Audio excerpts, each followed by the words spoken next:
Good afternoon, everybody. Time for Shelton State baseball.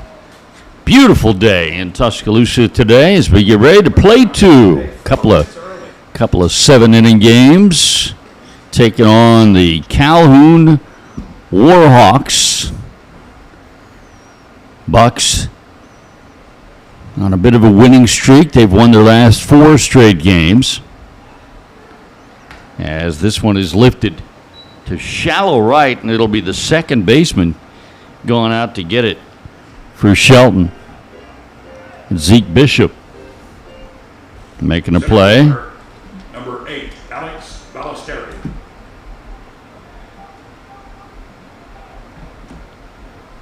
That was Lorenzo Soto who popped out.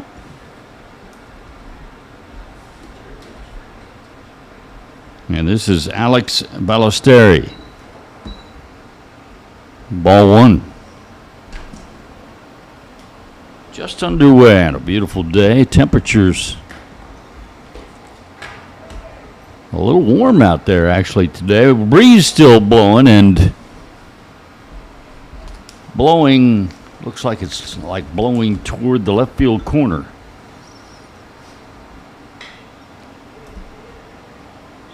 More out than in, I guess you could say. There's another lazy fly ball, this one to left.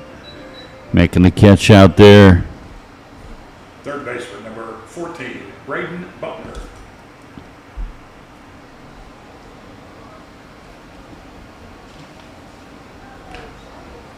Cam Brock made that catch.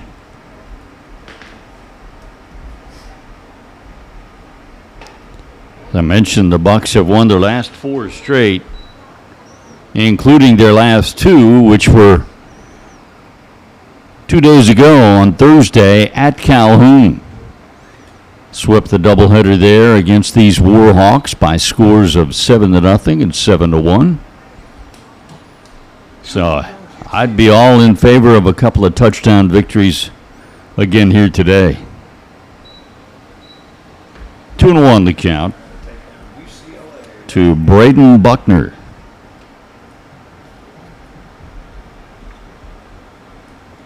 Bodie Vale, starting pitcher here in game 1 for Shelton State. 2-2 the count to Buckner. Bodie, the former Northridge Jaguar here in Tuscaloosa. That ball is belted deep to right center field. One bounce up against the Buccaneers sign on the right center field fence, and that's a double for Buckner.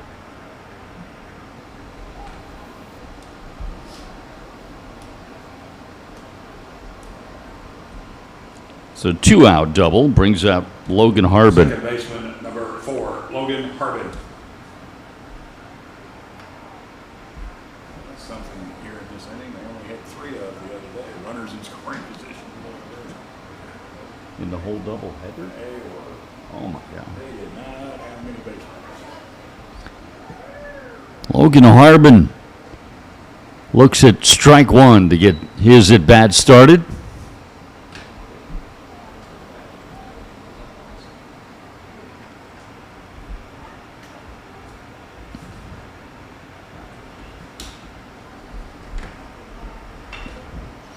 There's a roller toward the middle of the diamond and can't make a play. Everybody's safe. E6.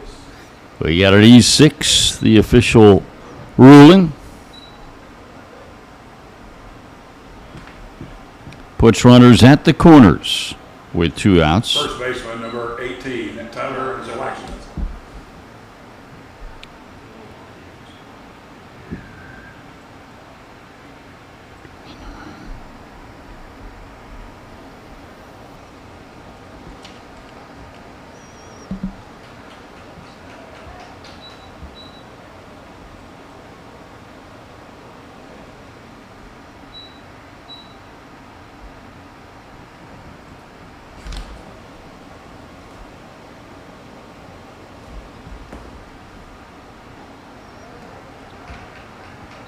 That's a stolen base down to second for Harbin. Meanwhile, the count 1-1, the count to Tyler Zawacki.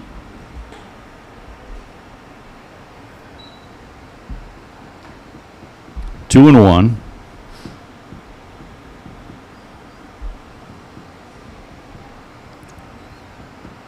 The pitch. That is skied straight up into the air. Who wants it? It's going to be the shortstop calling for it. For the Warhawks in the top of the first inning, no runs, one hit. There was one error, and one runner left on base.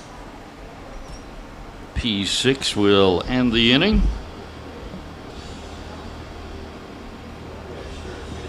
No runs. There was one hit, one error, and two left.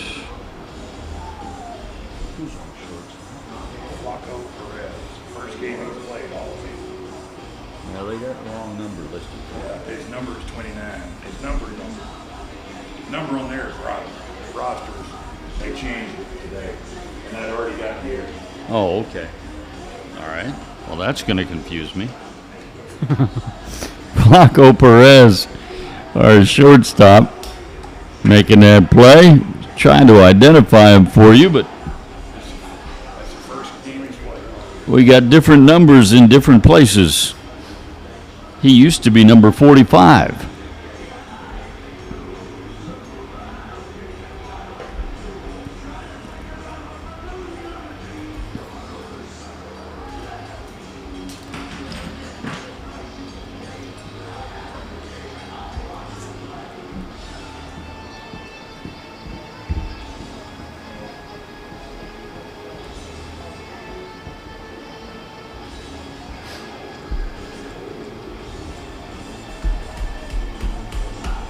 Bucks getting ready to come up.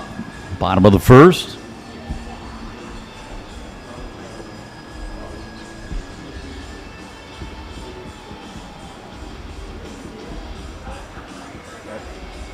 Last sheet there. That last sheet, no.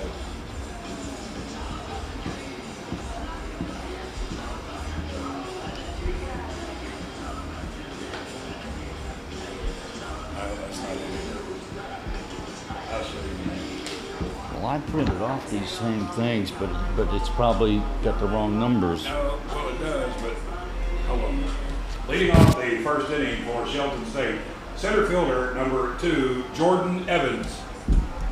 Jordan Evans, the leadoff for Shelton State.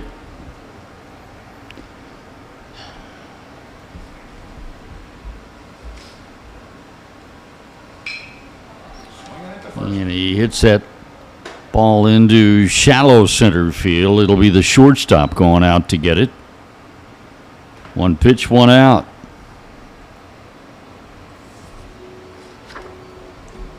Second baseman number 23, Zeke Bishop. So Jordan Evans out on one pitch.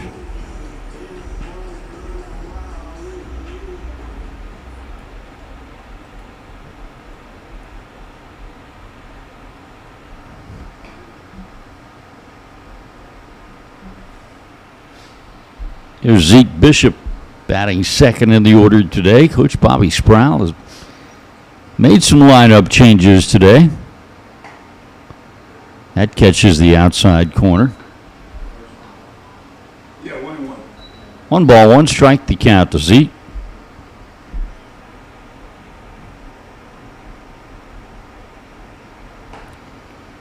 One and two.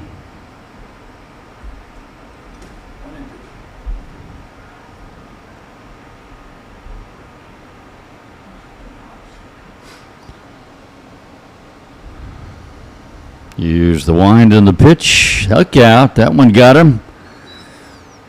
Right above the 2 and the 3 on his back.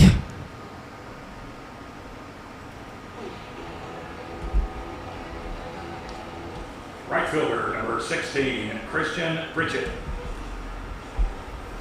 So that'll bring up Christian Pritchett.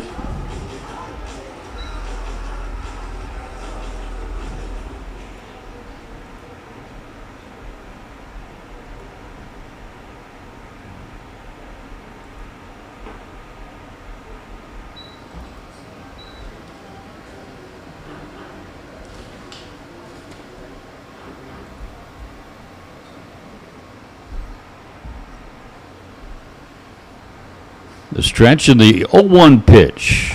Bang and a miss. Boy, Christian took a healthy cut, but he came up empty. 0-2.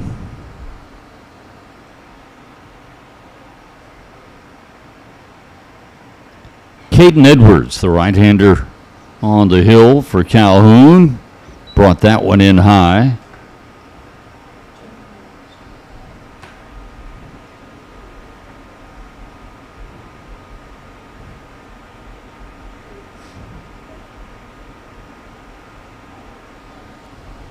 Here's the stretch and here's the pitch.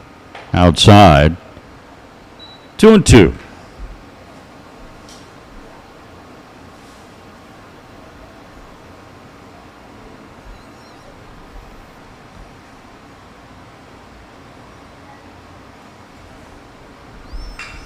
Line drive towards center. That's going to fall in for a base hit for Christian Pritchett. So a good job by Christian as he lines it into shallow left center field for a single. Baseman number 18, Wesley Helms. Bucks had him at first and second, one out, and it brings up Wesley Helms.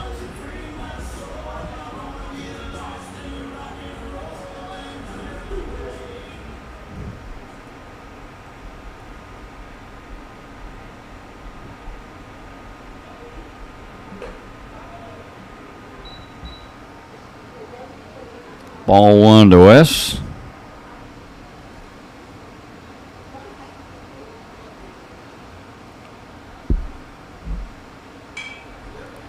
That's a foul out of play. 1 ball, 1 strike.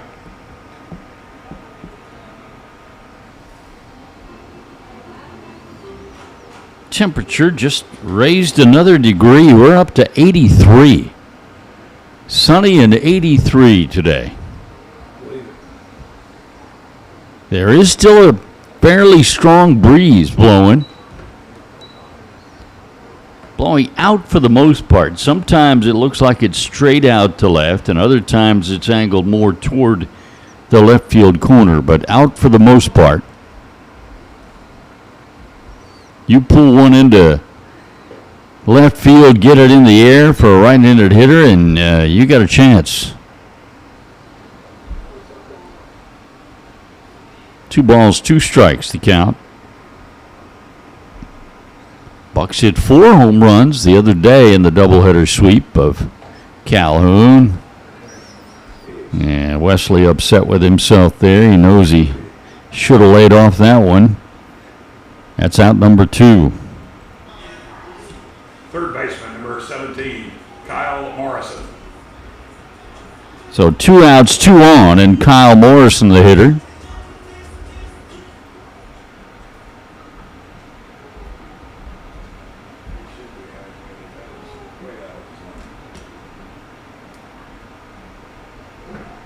And that one goes back to the backstop. That'll allow each runner to move up.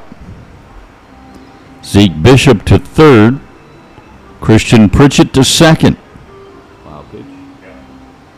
On the wild pitch. Which, as they tend to be 100% of the time, it's also a ball.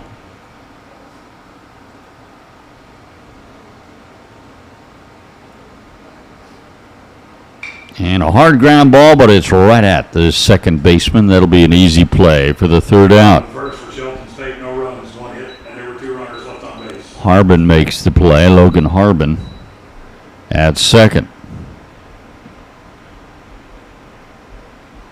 So the Bucks rally, but do not score in the first. No runs, 1 hit, no errors, and 2 left on base. No score after 1.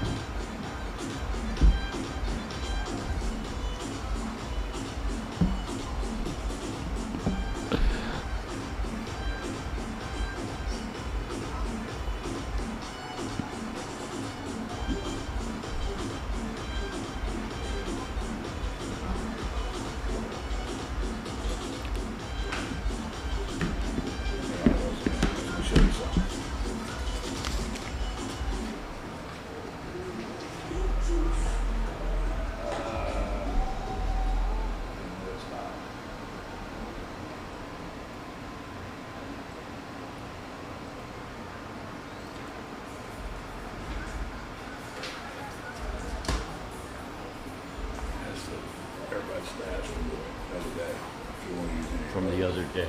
Just The doubleheader. Just the double.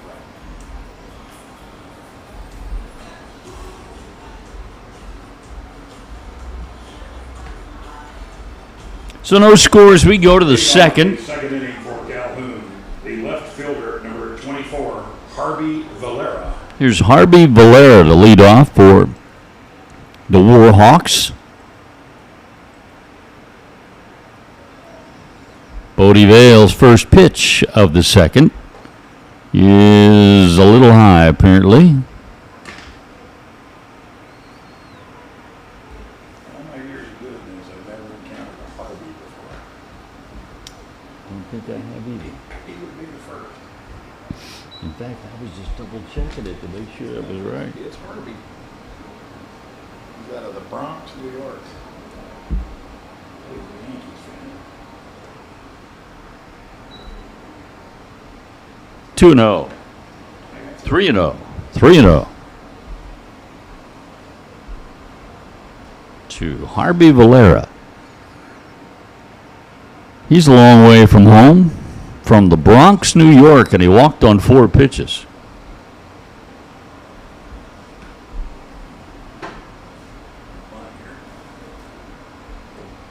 Right fielder, number 5, Josh Schuler. Brings up Josh Schuler.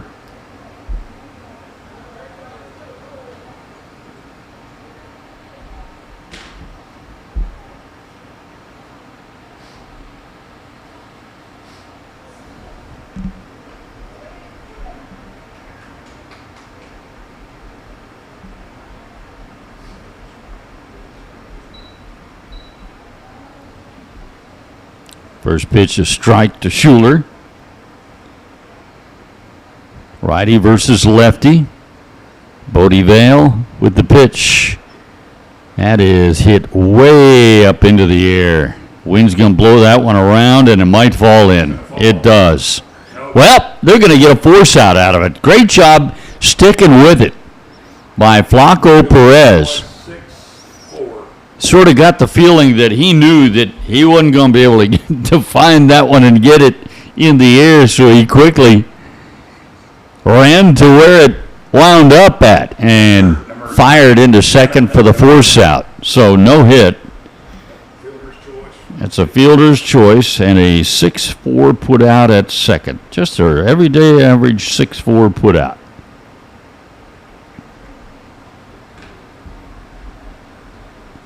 Brings up Cannon Diversa.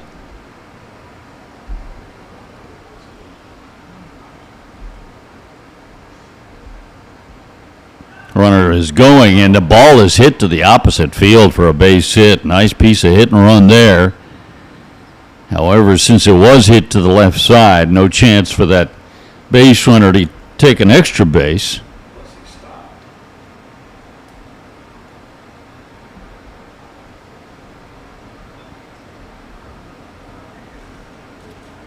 So first, Designated hitter, number 43, Austin Baker. so after the Diversa single, first and second for Calhoun, with one out, and Austin Baker, the DH, batting in the 9 spot, takes outside, ball 1.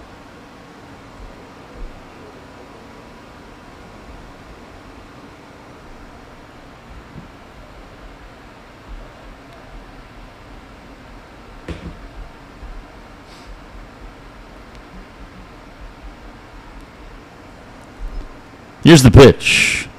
Another high fly ball to shallow right. This could be trouble as well, but coming a long way in to make the play is Christian Pritchett. That's well done by the Shelton right fielder, because that play is a whole lot easier for the right fielder coming in than it is for the second baseman going out. Shortstop, Lorenzo Soto. He had a long way to go, and a short time to get there. But he was eastbound down, and he got there in time. That is to right center field, and the diving catch.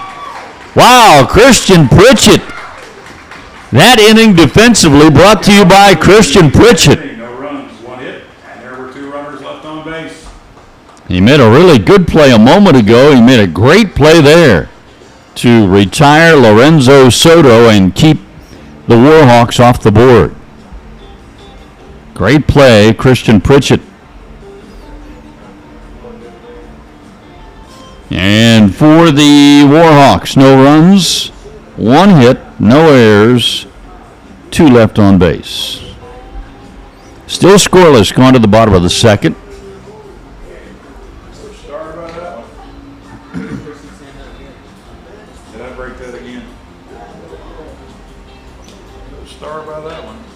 Yep. Say it was 2 runs. Maybe Yeah, there it is. Thank you. He lost power. I'm always, Did I do it? And yeah, that happened again. it's under mine and your feet. I might have done it. I don't know. There it goes.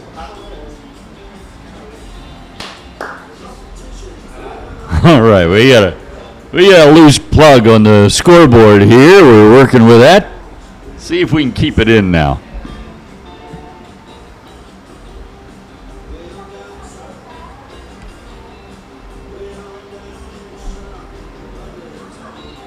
So no score. Shelton State getting ready to bat in the second.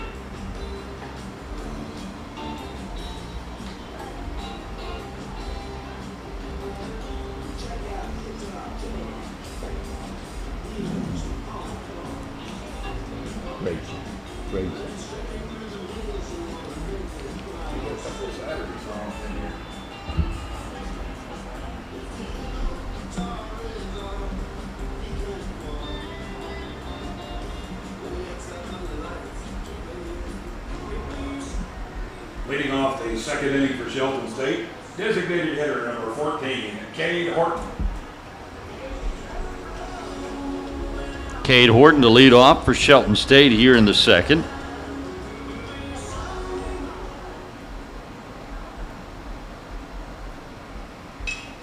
Swings at the first pitch and hits a fly ball, foul territory. And boy, great effort by the first baseman. He went a long way but could not quite get there. Zawacki. Zawacki or Zawacki? Zawacki. Buckhorn. Tyler Zawacki. First baseman.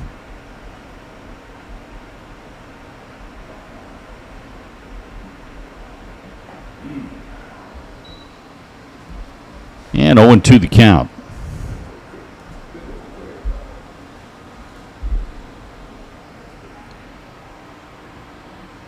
Cade Horton, the DH, at the plate. Always takes a healthy cut, does Cade. Fouled that one out of play.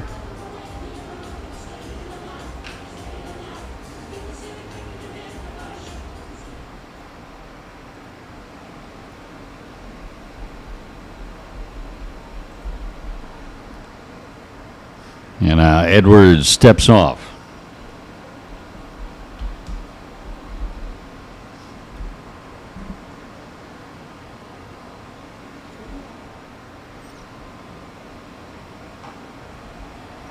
And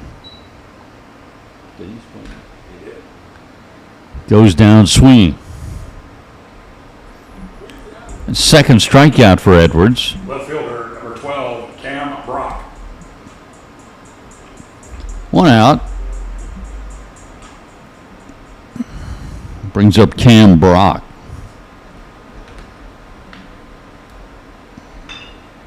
And he swings at the first pitch, hits it back a third, tight to the line, and the throw got away.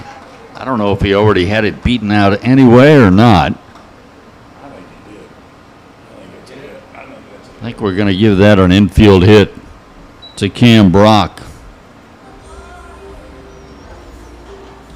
catcher number 13, Whit Winfield. Usually like to give the hitter the benefit of the doubt in those situations.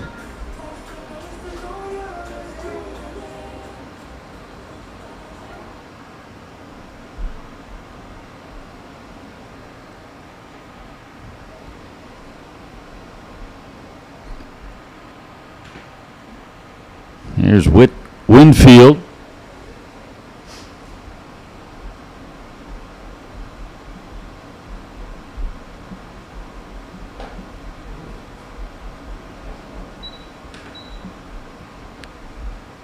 Ball 1 to Witt.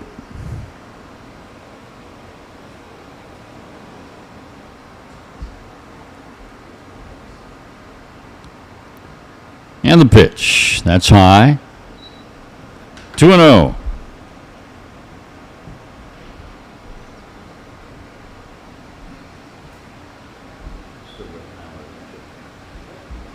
Just barely touched the wire down there.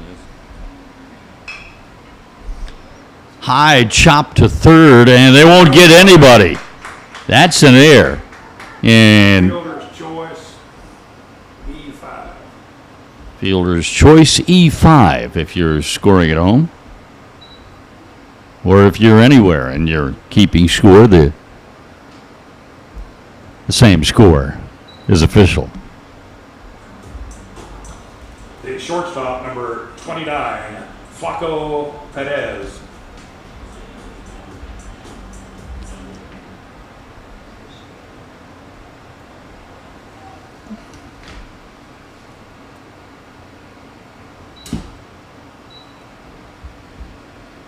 Wait, how did Tim? Infield single. That's right. I didn't put that down.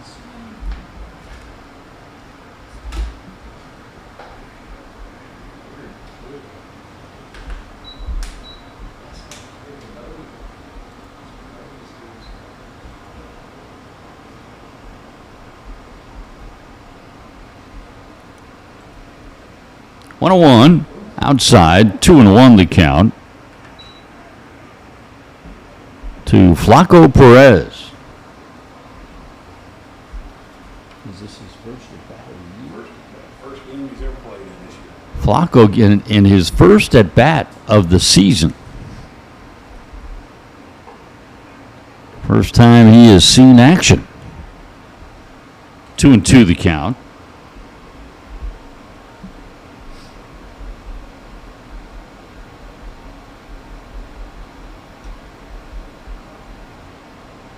And the runner's in motion, and look out over there. Late swinging on it was Flaco. He fouled it off.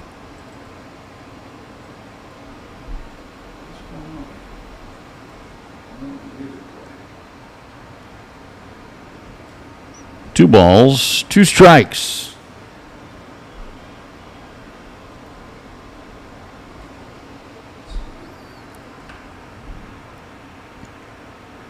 And the pitch from Edwards were very high. Well, Shelton rallied in the first but did not score. They got another rally going here in the second. First and second. One out. And the payoff pitch is outside. That'll pay off in a walk and load the bases. Top of the order coming up as well.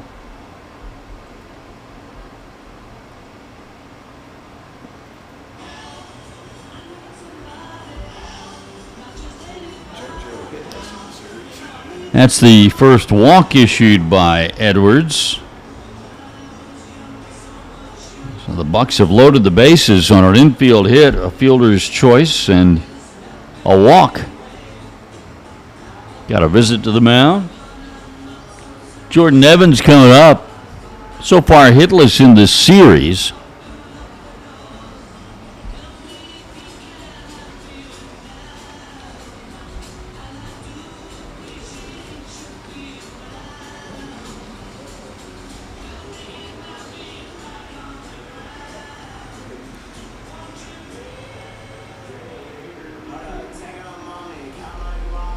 Center fielder, Jordan Evans.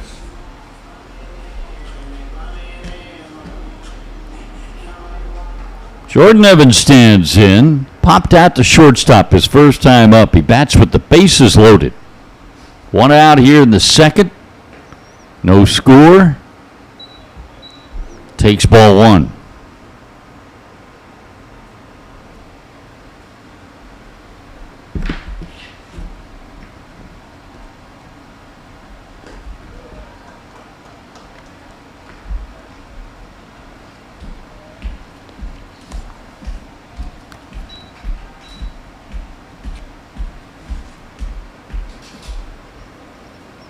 2-0 the count.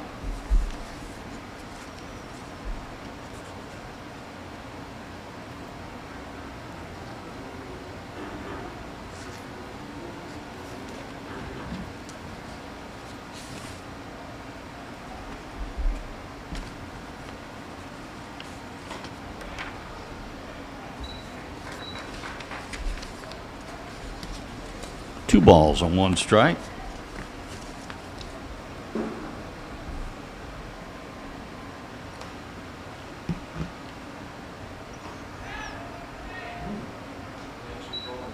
Strike evens it up at 2-2.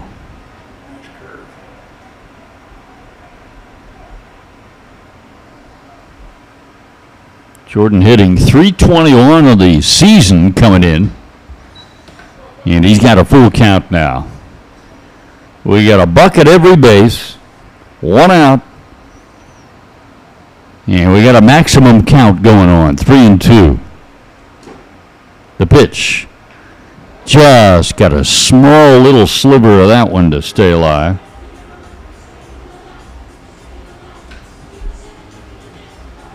So we'll do it again.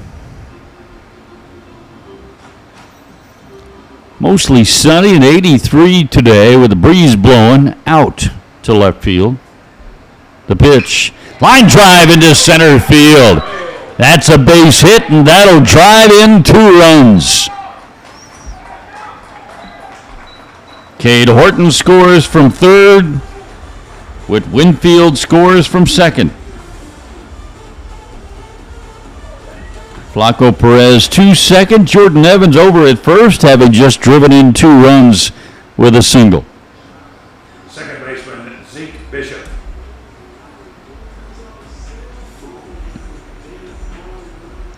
Bucks needed that. They need to go ahead and break through here.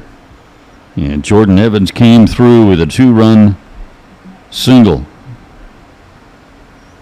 Still just 1 out, first and second. And Zeke Bishop with a half, maybe 3/4 swing for strike 1.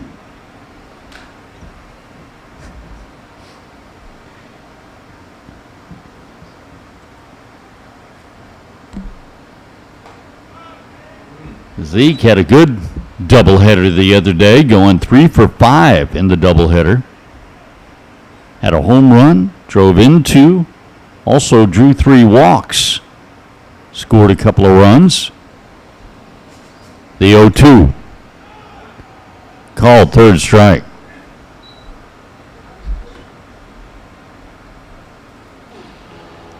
Right fielder Christian Pritchett. Third strikeout for Caden Edwards. Second out here in the Shelton State second. They've just taken a 2-0 lead. Christian Pritchett at the plate. Christian singled his first time up.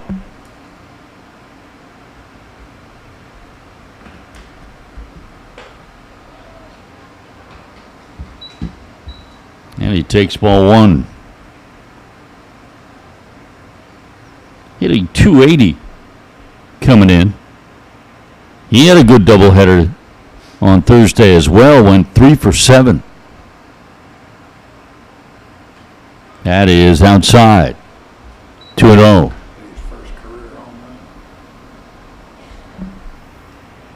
He hit his first career home run. Also had a double. Scored a couple of runs, drove in a couple of runs. That's high, 3-0.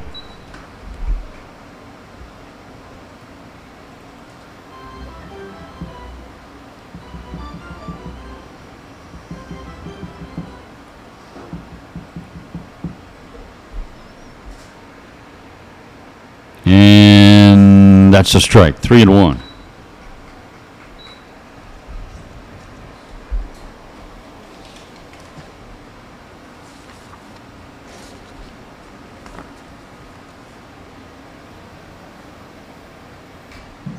Swing and a foul back, full count.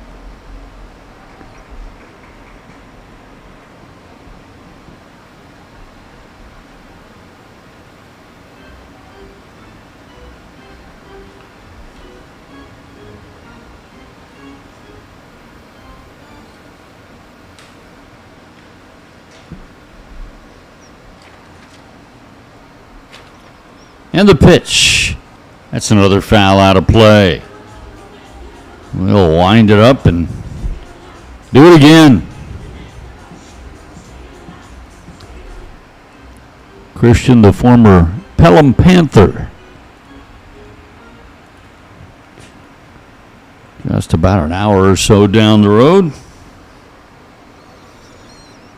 And a ground ball to shortstop. Big, easy hop for the shortstop for the third out. 2 runs, 2 hits, 1 error, and 2 runners left on base. So 2 runs in the inning, driven in by Jordan Evans, the 2-run single. That single, 1 of 2 hits in the inning. There was an error and 2 left on base. And the Bucks have jumped on top of the Warhawks 2-0 as we go to the third.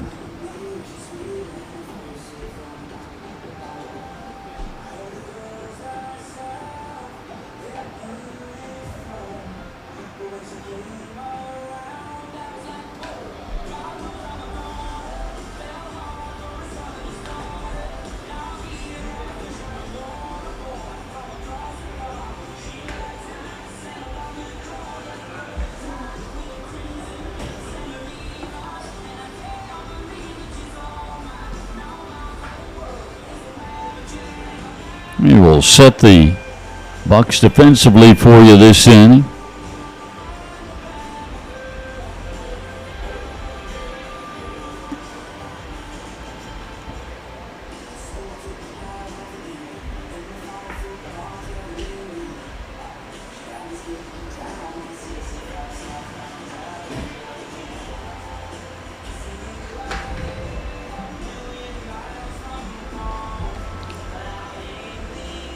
Still getting all my names transferred to my scorecard. Third inning, center fielder Alex Ballesteri.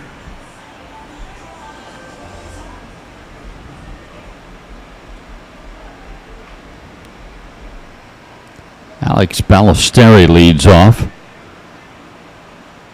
for the Warhawks here in the third. Shelton State is just taking a 2-0 lead. The 1-0 pitch from Bodie Vale. Down low, 2-0.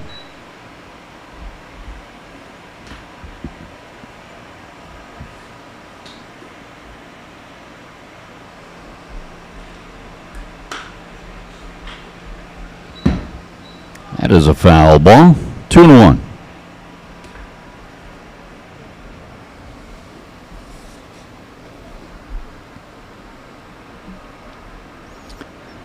Nothing Bucks. We're in the third inning. Game 1 of the doubleheader. Scheduled to play 2 7-inning games. That was really close, but called a ball.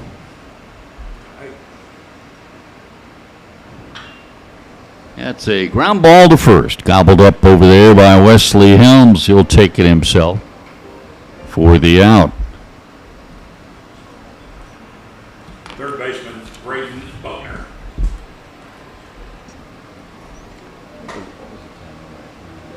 Is that 3-1?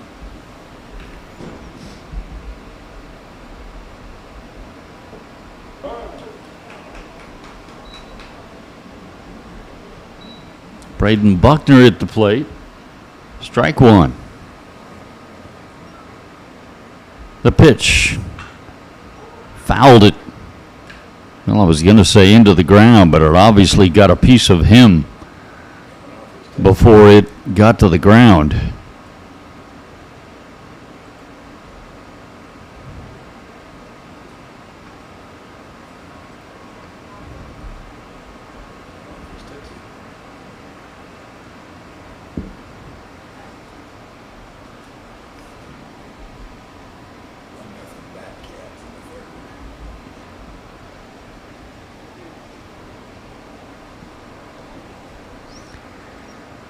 And it looks like he's going to be okay after he's had a little bit of time to recover. 0-2 the count to Buckner.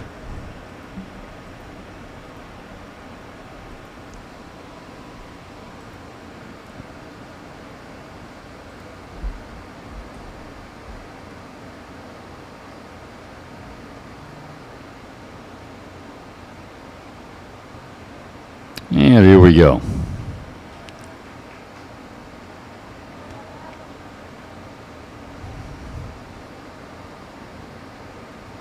Here's the pitch. Boy, nice pitch there. Great breaking ball in the outside corner by Bodie Vale, and he caught him looking. And maybe the best pitch he's thrown today so far. Second baseman, Logan Harbin. His first strikeout. Second out in the inning. Bases empty, and Logan Harbin at the plate.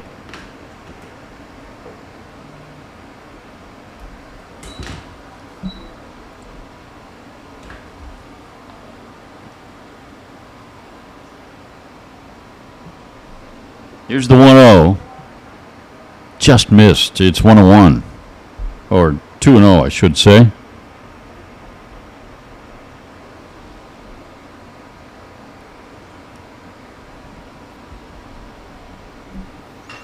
Chopper to third base side, but foul. Nice play, Coach. That's well done.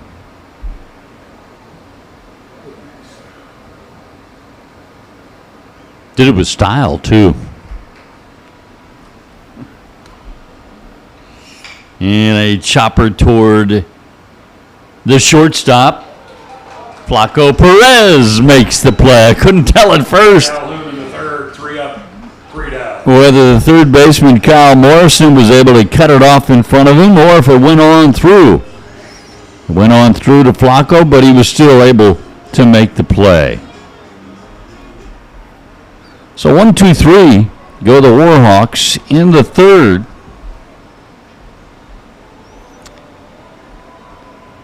And it is still 2-0 Shelton State as the Bucks get ready to bat in the bottom of the third.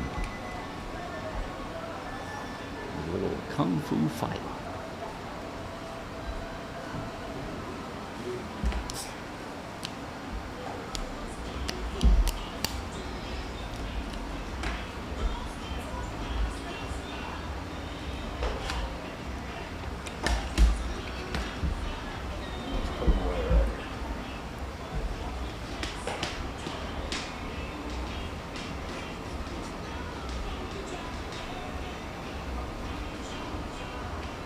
We have got Wesley Helms, Kyle Morrison, and Cade Horton due up for Shelton State in this bottom of the third.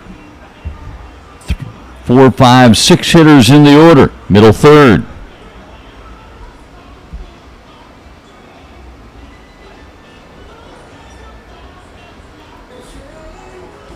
First baseman, Wesley Helms. Wesley Helms will lead it off for the Buccaneers.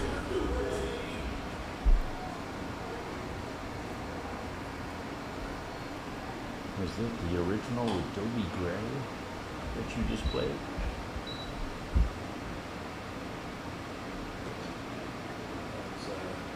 Drift away. Yeah, but Uncle something. I oh can't read. yeah, it's the remake. It's not the original. Dobie Gray did the original. I couldn't read, but Uncle 0-2, the count. And that's hit toward the right center field gap. Will it fall? Yes, that's in there for a base hit for Wesley Helms. Leadoff single to start the Shelton State third. Third baseman, Kyle Morrison. Brings up Kyle Morrison. That's the Bucks' fourth hit of the ball game. They've had at least one base hit in each of the first 3 innings.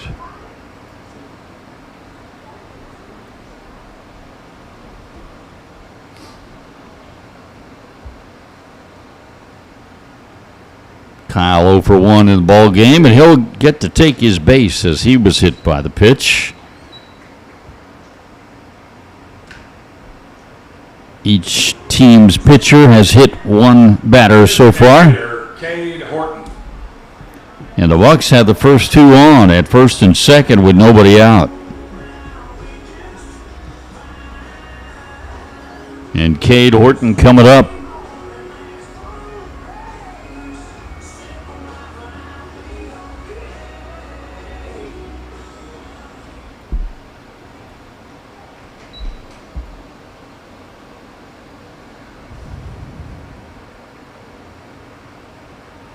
And down in the dirt. Nice block by the catcher, Diversa. Diversified.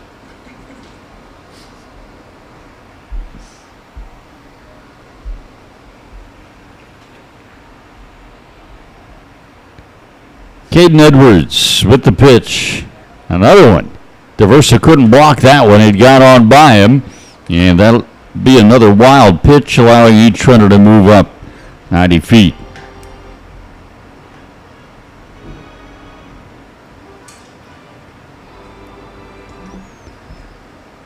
So the count is 2-0. There's no outs. We got two runners in scoring position now.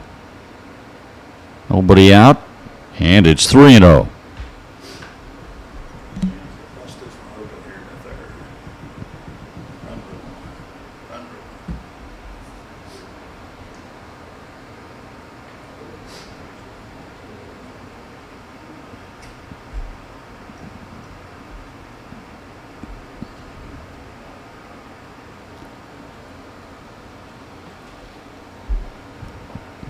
And that's ball four. So the bases are loaded.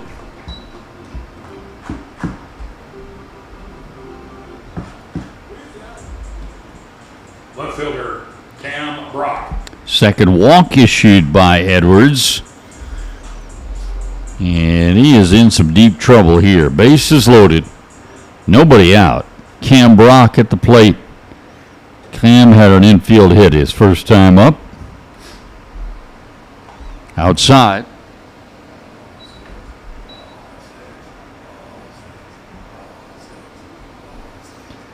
Single hit batter and a walk have loaded the bases. There's another ball. 2-0. We've got a tied strike zone. He really is. Be 7 in a row here.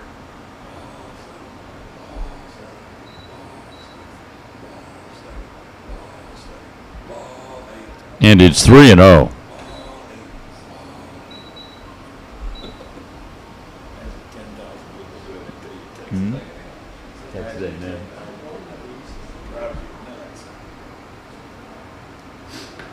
Here's the pitch. That's a strike. I was thinking that was a miss. Was it Texas A&M? Okay. Let's just throw it in the dirt. That's right. That's right. That's right. 3-1. And that's a strike. We filled it up.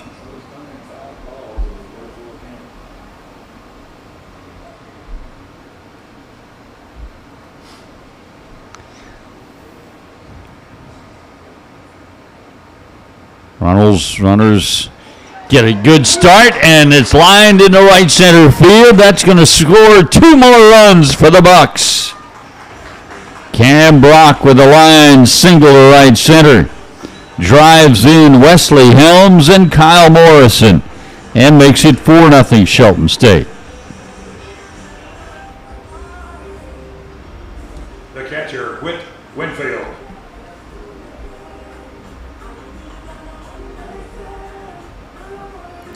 Cam now 2 for 2 in the ball game. Got him 2 RBIs that came with that hit.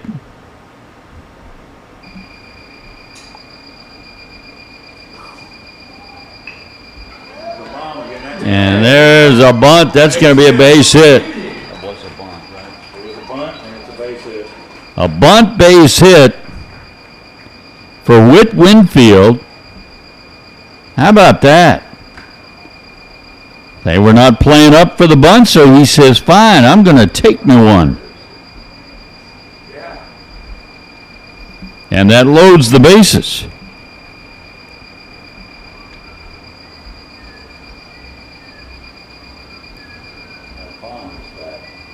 Yeah, where's our guy? He did something. Bobby's out there. Because he walked over there and did something. No, he walked over and he hit that right there. I think if you just open it up and close it back, it goes off. Try that. We got a visit to the mound. It's like we got an injury. I think we may have an injury because we've got Shelton State training staff out there.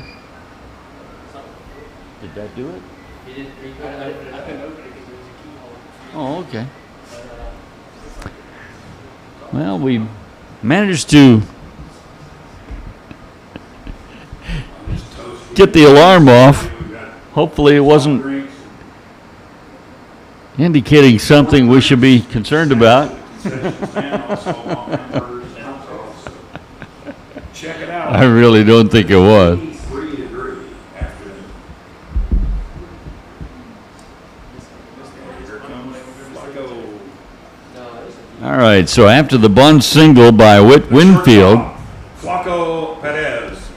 we got the bases loaded again with Flacco Perez coming up.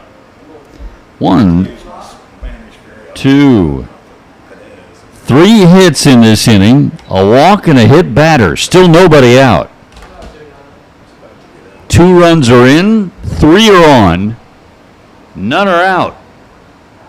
Here's the 1-0 pitch to Flacco Perez. Takes it inside. Inside. 2-0.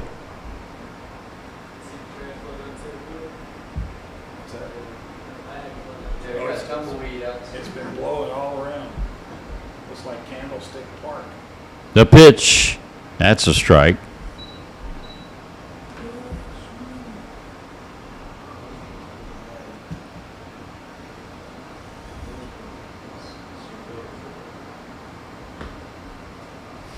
And that's another ball, 3-1. Flacco walked his first time up. If he gets another walk here, he'll get an RBI with it. The 3-1 is ball 4. He walks, drives in a run, and reloads the bases. Cade Horton in to score. Cam Brock to third, with Winfield to second. Flacco Perez down at first after drawing his second walk in as many at-bats. And gets an RBI with that one. And we got another visit to the mound, so this one's got to bring the hook. Well, but if that first one was actually for a potential injury, then this wouldn't be his second visit of the inning. It would be just the first.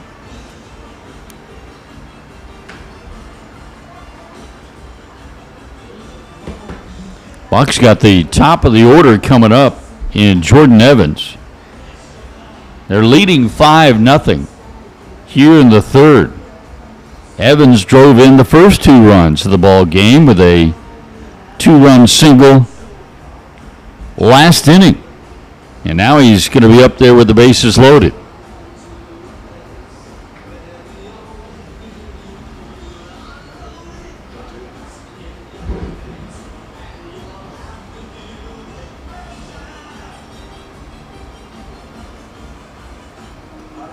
Center fielder Jordan Evans. So here's Jordan Evans.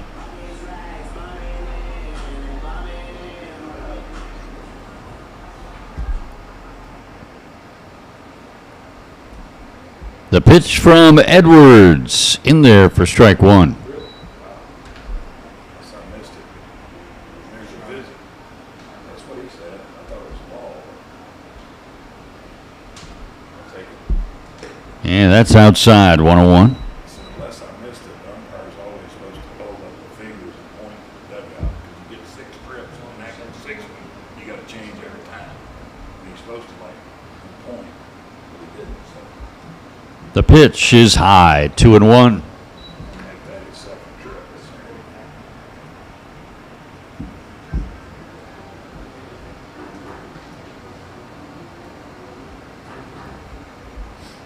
Bases are loaded again. The 2-1 pitch is ball 3. Boy, he tried a 2-1 breaking ball. Couldn't get it over. It's now 3-1. You know the heater's coming here. You know the heater's coming here. And it is hit high into the air, foul. Yes. I couldn't see. Did he hit? No. My vision of that one was totally blocked out, but he did not catch it. I'm told by a reliable source. Nor did he come close. It's 3-2.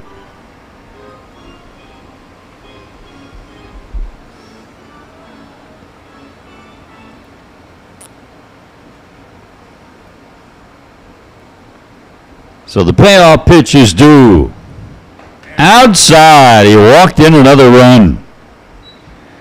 Jordan Evans draws the fourth walk of the day by Caden Edwards. And for Jordan, that's his third RBI of the game.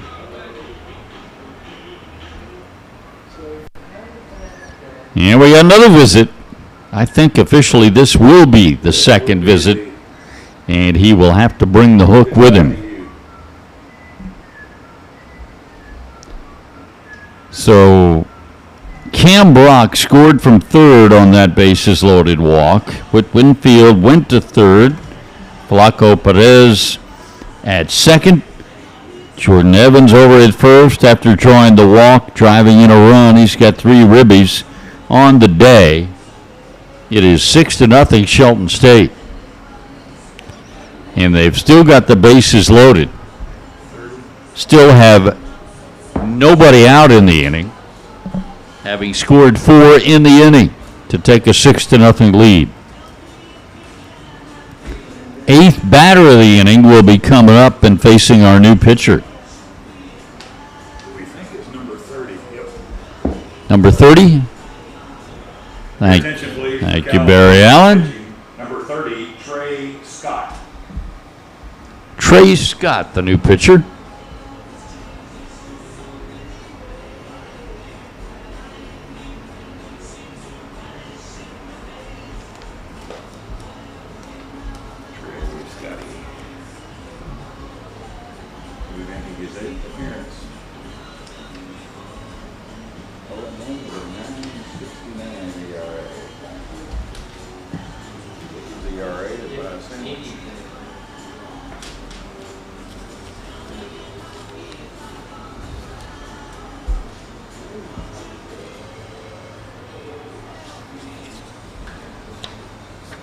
Trey Scott is making his 8th appearance of the season.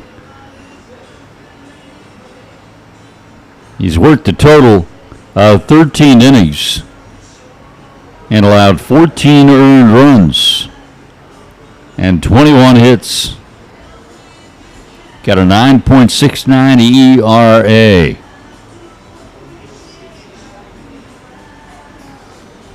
And he comes in with no room for error.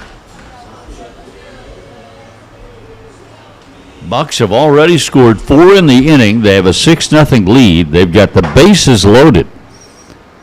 And still nobody out here in the third. And the number 2 hole hitter due up in Zeke Bishop. Dangerous hitter. Second baseman, Zeke Bishop.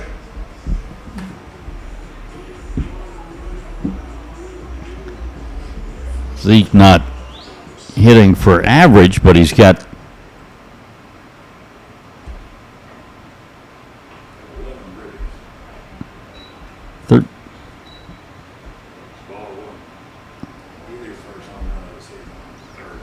hit his first home run of the season on Thursday. Here's the 1-0. Swing and a miss.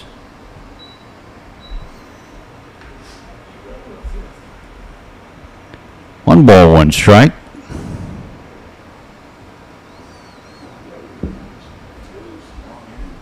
The pitch. Got the strike call there. 1-2.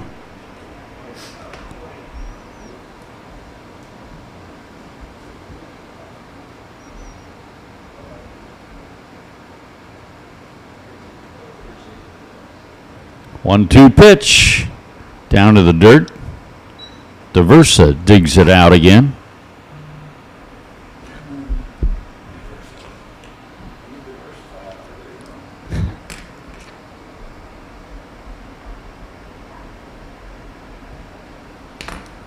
And swing and a miss. He got him with the off speed.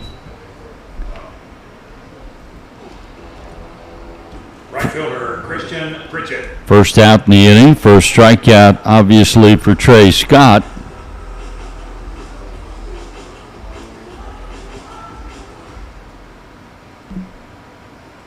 First out recorded by UCLA. And now we'll get a run home. So one out, and now the wild pitch will bring home another Shelton State run as Whit Winfield scores. Perez to third. Evans to second.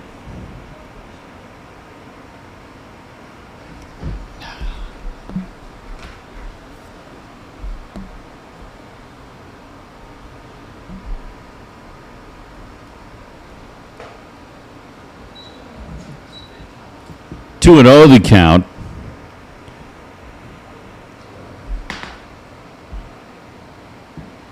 To Christian Pritchett, already getting his third at bat of the ball game. There's a strike, 2-1.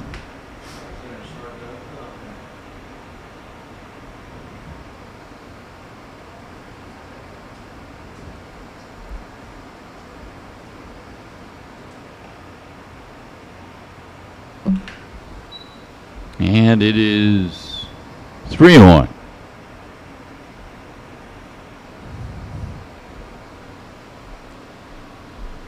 Bucks have scored 5 in this inning.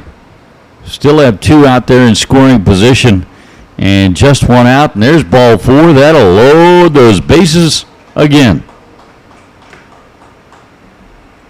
Bucks have batted around. First baseman, Wesley Helms.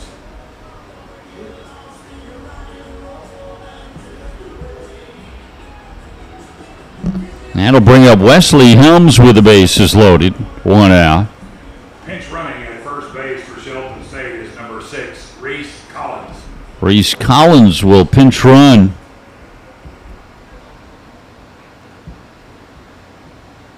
At first. Yes.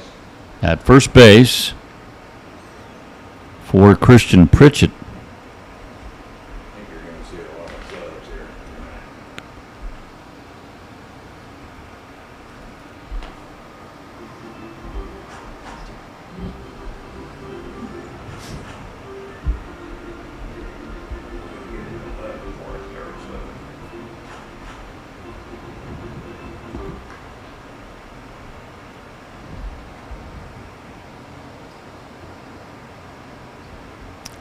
Reese most likely will stay in the ball game and play in right field, which is where Christian Pritchett had been playing. That's the man he replaced on the base paths.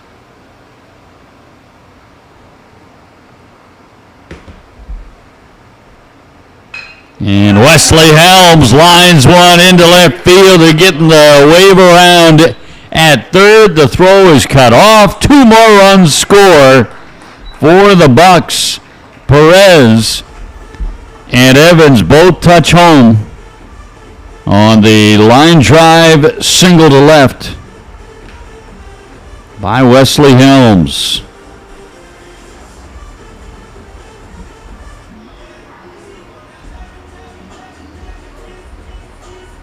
Pinch running at first base for Helms, number 22, Davis Randolph.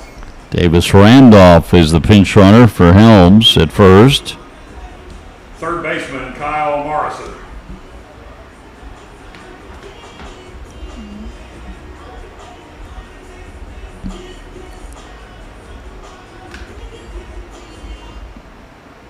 Kyle Morrison, the hitter.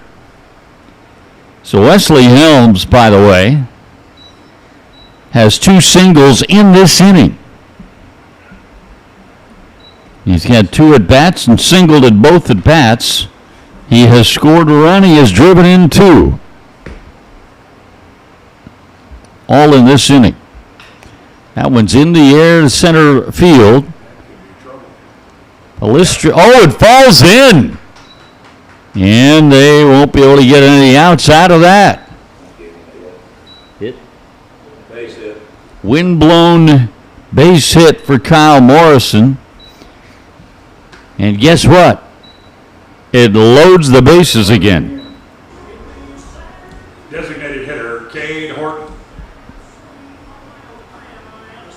We have loved the bases loaded in this inning. Cade Horton coming up. It's 9-0 Shelton State. We're only in the third. There's still just one out in the inning. 7 have scored in the inning, 3 are on. The pitch, swing and a miss. 0-2 to Cade.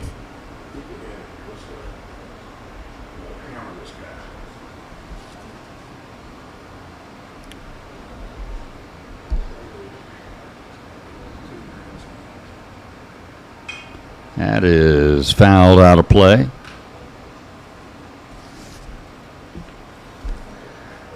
See the 3 RBIs already in the game for Jordan Evans. Gets him to 11 on the season.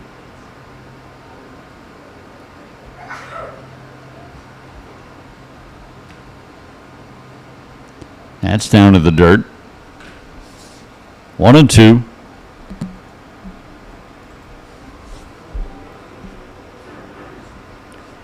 The 2 RBIs that Wesley Helms got a moment ago.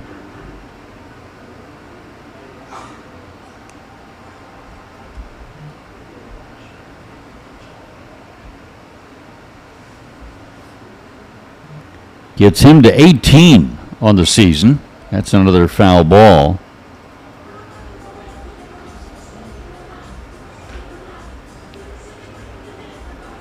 The 2 RBIs that Cam Brock got earlier in this inning. It seems like it happened hours ago, but it was this inning. And that's hit in the air to center field. See how Ballesteri does with this one. He's got it. Runner's tag. Throw going to third. It's a very good throw. But everybody's safe. And for Cade Horton, that'll be a sacrifice fly. RBI. 10-0 Shelton State. Left fielder Cam Brock. It's the second out in the inning.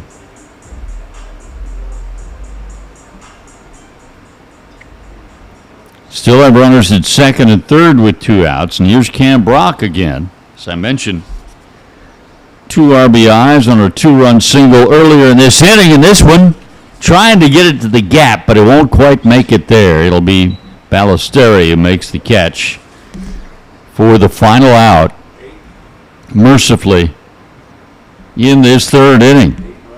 Bucks sent 12 to the plate in the inning. For the Bucks, in the bottom of the third inning, 8 runs on 5 hits, and there were 2 runners left on base. Got 8 runs on 5 hits, no errors, 2 left on base in the inning. They sent 12 to the plate,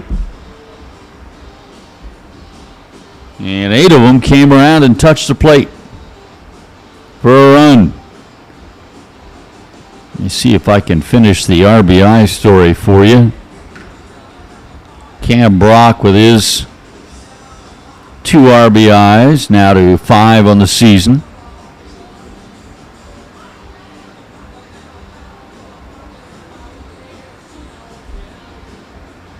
The RBI for Cade Horton just a moment ago, the most recent one.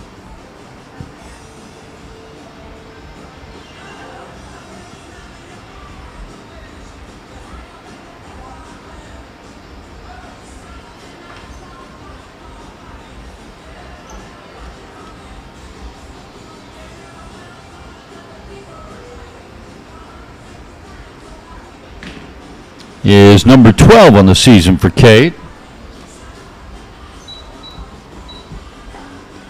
So just to recap, this was a 0-0 ball game after the first. Not so much anymore. 2 runs scored for the Bucks in the second. And they were just getting started then. The Bucks just put 8 across the plate in the third. We go to the fourth, and it's 10-0. Shelton State leading Calhoun. Leading off the Calhoun fourth inning, first baseman Tyler Zawacki.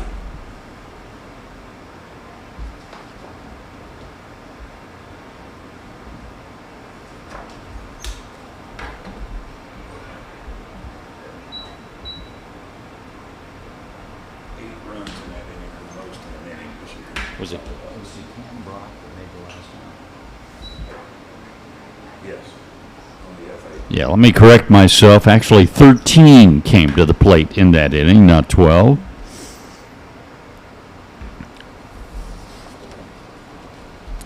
Yeah.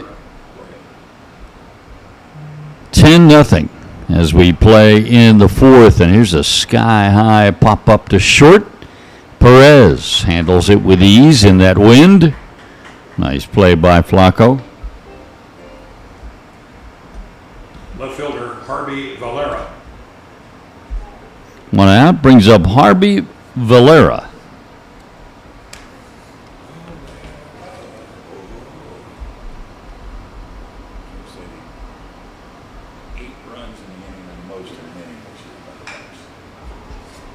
This one toward left center field, and that's going to fall in for a base hit for Valera. So he's been up twice and on twice. He has a walk, and that's single. Right fielder Josh Schuler.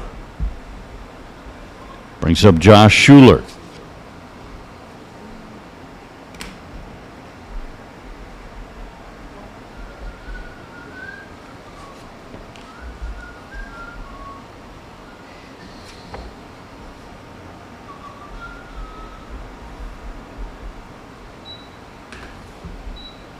Ball one to Schuler.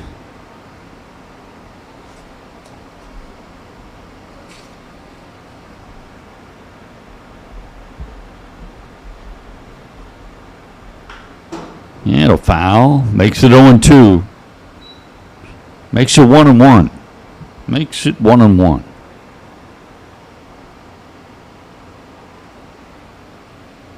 We have Reese Collins and right. Yes, I'm sorry, I didn't get that in there. Defensive changes.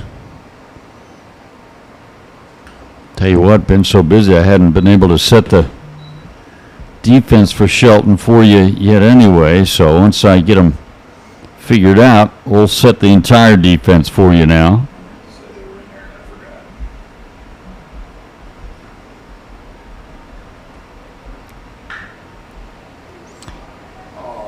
And that's going to be a fair ball down into the corner, and Schuler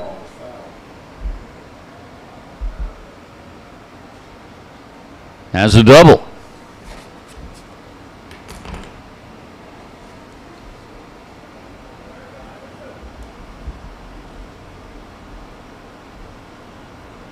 The catcher, Cannon DeVersa. So they've got second and third. Changes for the Bucks. Now playing right field is Reese Collins, and now playing first base is Davis Randolph. Yeah, Davis Randolph also, he ran for Wesley Helms. He stays in to play first.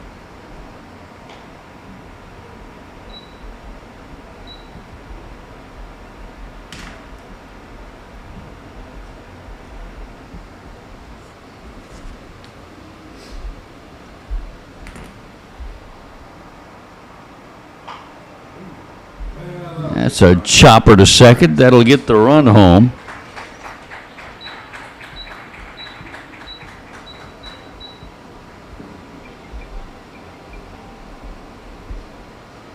Designated hitter Austin Baker.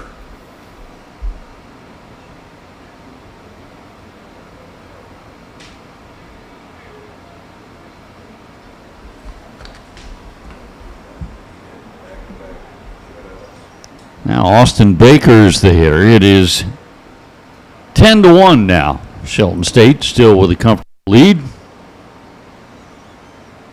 High ball one to Baker.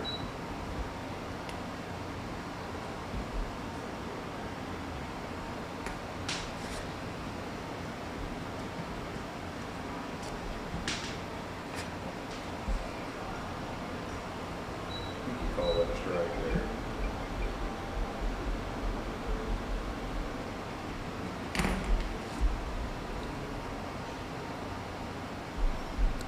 Here's the 1-1 pitch. Chopper to third, in between hop, handled nicely by Kyle Morrison. And the long, strong throw is on the money. Left on base. Good play by Kyle.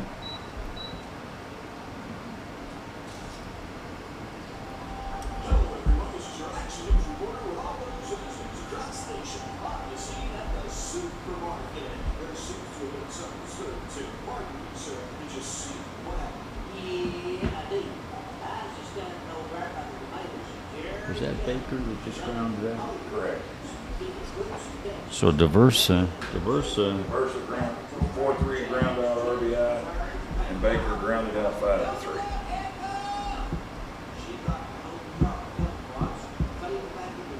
So 1 run in the inning for There you go. She ain't wearing no clothes.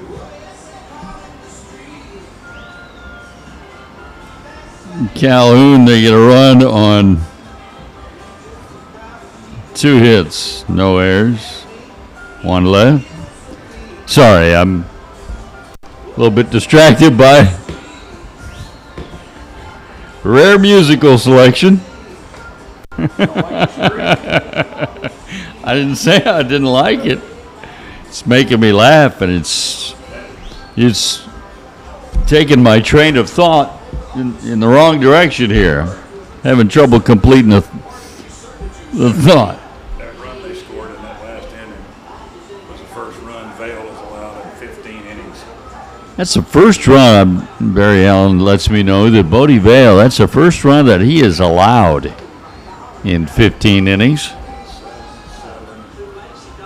It is 10-1, Shelton State. As we go to the bottom of the 4th.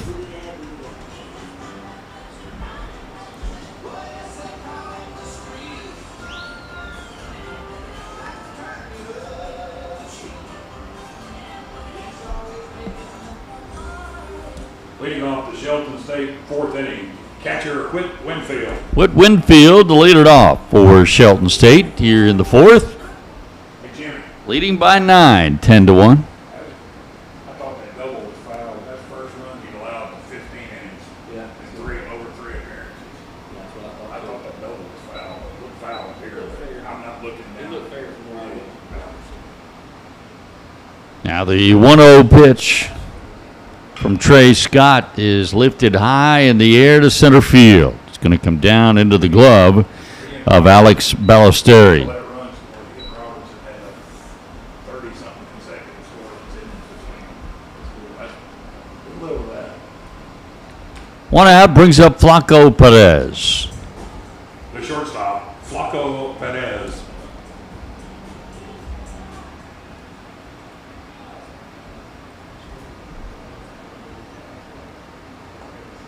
Right in there for a strike.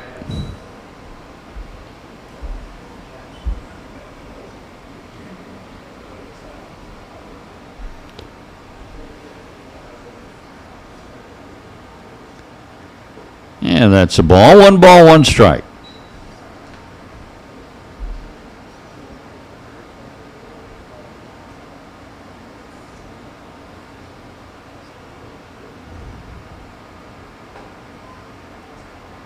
Two and 1.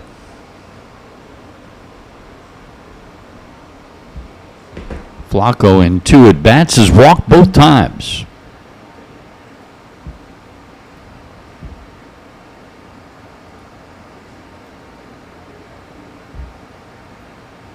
And he steps out this time. Got the bright orange bat going. That's a strike. 2 and 1. 2 and 2.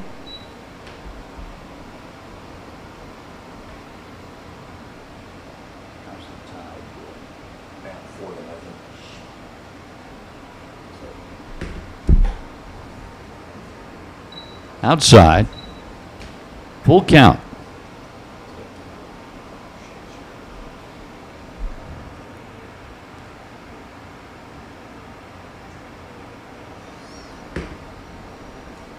And ball 4. He draws another walk. 3 at-bats, 3 walks for Flacco.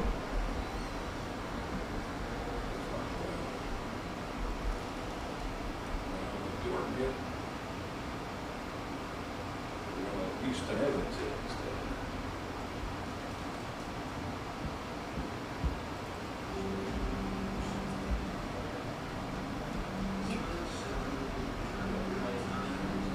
So now we've got a pinch hitter. Number 27, Houston Evans. Houston Evans will hit for Jordan Evans. Jordan had a productive game, and he'll get the rest of the game, and Houston Evans stands in.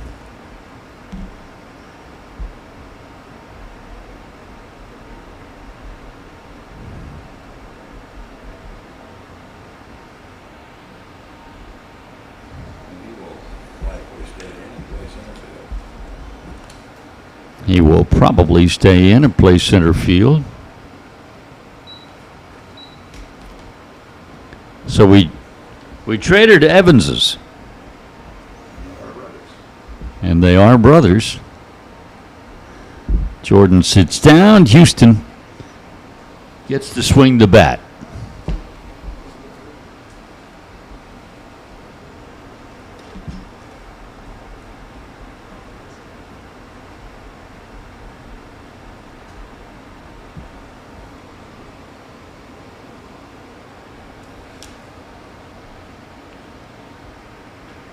Swing and a miss.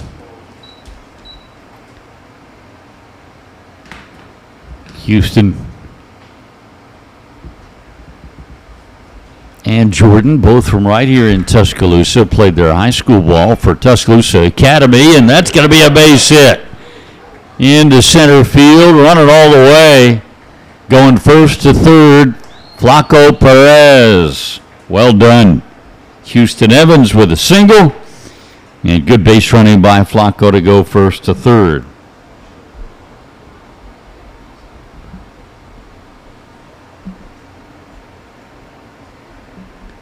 I was starting to tell you, they both played their high school ball at Tuscaloosa Academy. Zeke Bishop. But Houston, yeah, they played for their dad, Lee Evans, at TA, and then Houston went to Florida State, and he is transferred here to Shelton. Their uncle, Park, played here and at Mississippi State. Their uncle Park Evans also played here. And Mississippi State. And at Mississippi State. Runner at first is off and running. There'll be no throw. So Houston Evans gets a stolen base. 1-1 the count to Zeke Bishop. And are they checking? What have we got going on here? I thought maybe they were checking the pitcher for a potential injury again, but then one of the fielders, I'm not sure if it was the first baseman or the second baseman, came off the field. I don't know if he had a broken equipment, maybe Like he cut himself or something. or cut himself. Yeah, they are putting a wrap around his arm.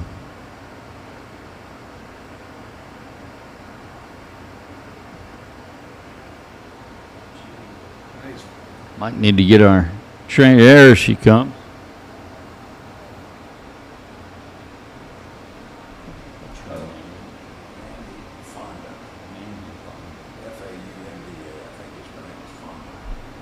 Mandy Fonda making her way over there to help out.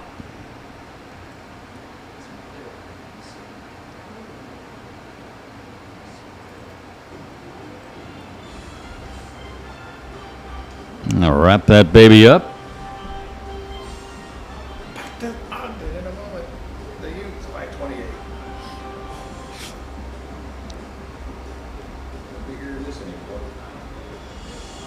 So when we resume, the Bucks will have second and third. And 1 out here in the fourth, already up 10-1 on Calhoun. And we got the bandage applied.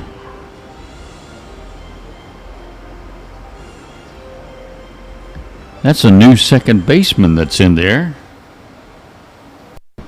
Sean Stewart. That had to get the bandage.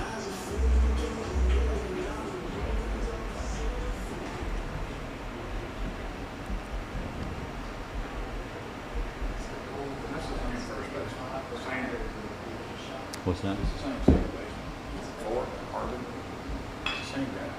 And that's going to get through the drawn in infield and drive into for Zeke Bishop.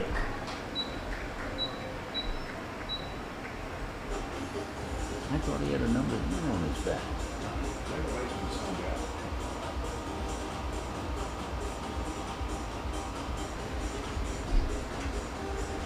Okay, let me correct myself. We got the same second baseman in there, Logan Harbin. And that was indeed a 2-run single for Zeke Bishop. Boy, the Bucks are loading up on the 2-run singles in this game. That's like 4 of them, I think. Reese Collins getting an at-bat now. There's a strike. 0-2. So it is 12-1 Shelton State. And a ground ball towards shortstop, throwing from his knees to second to get the force out there. That's the second out of the inning. So Bishop out on the 6-4 putout. First baseman, number 22, Davis Randolph. And Reese Collins safe at first on a fielder's choice, and it brings up Davis Randolph.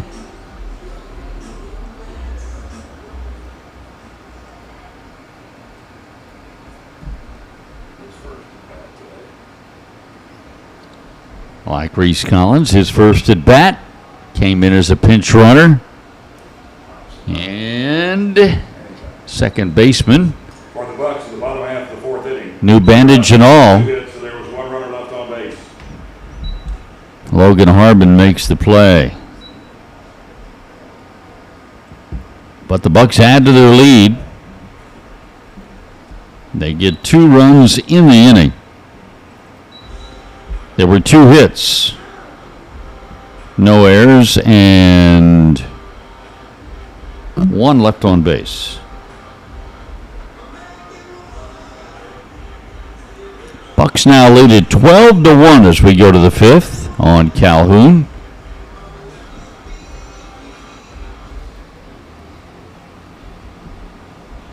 Let's see, we've got a new pitcher. He ain't pitched in forever. We got a new pitcher coming in for Shelton State. Grantham in left. And that is Collins is going to center. Colby Hutto in to pitch.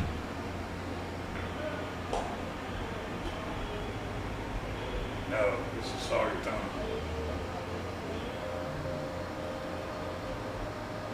Right? Oh, is this Sawyer? Oh, this is that up? Oh, okay. Number 25, Colby Hutto, unless they changed his number 2. I already ran into that once today. They could have.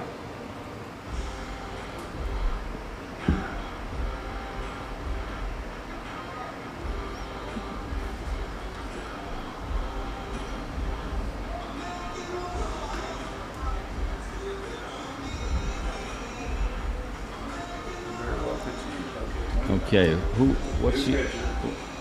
And we got Evans to right. Okay, so Reese Collins. Collins is in left. Changes for Shelton State now entering the game to pitch number 25, Colby Hutto. Defensive changes for the Bucks. Remaining in the game and playing right field, number 27, Houston Evans.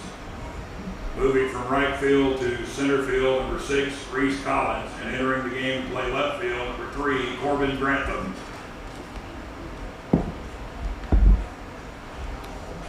So Reese is not in left, he's in the center. He's in center. This is confusing. All right. I'm trying to get all these defensive changes here.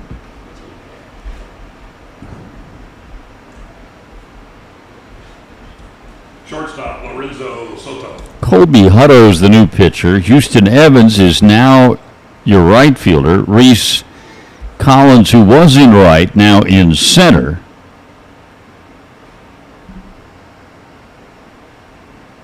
And who's our left fielder? Grant.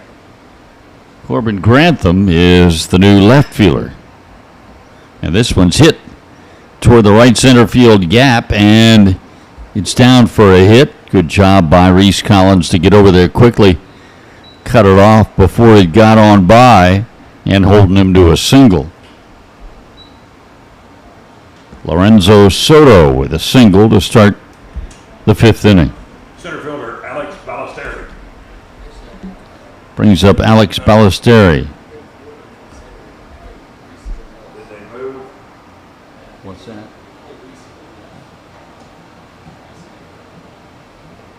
Well, Corbin was in left, and then he moved over, so.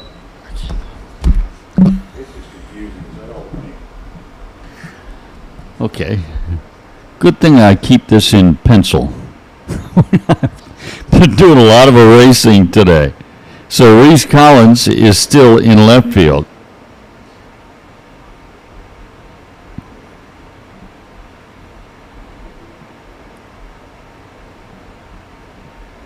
And Corbin Grantham is now in center field. He just made that play.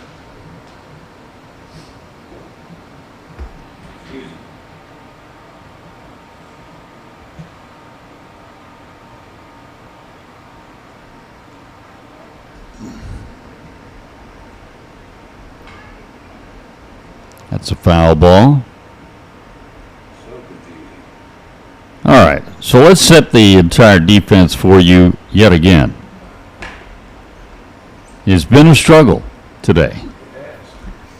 I think Reese Collins is in left, Corbin Grantham in center, Houston Evans in right, Kyle Morrison still at third, Flaco Perez still at shortstop, Zeke Bishop still at second, Davis Randolph is your relatively new first baseman. Whit Winfield still behind the plate catching, and Colby Hutto is your new pitcher.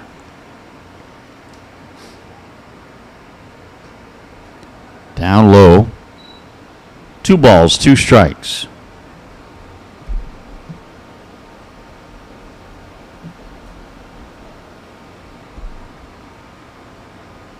Soto, the runner at first, nobody out. Bucks leading Calhoun 12-1. Top of the fifth. Runner goes. A bat handle pop to shallow right coming in, and there. Might get the double play, and they do. Boy, Houston Evans just threw a laser beam right on target to first to make that double up easy. That's an F9-3 Third DP. baseman, Braden Buckner.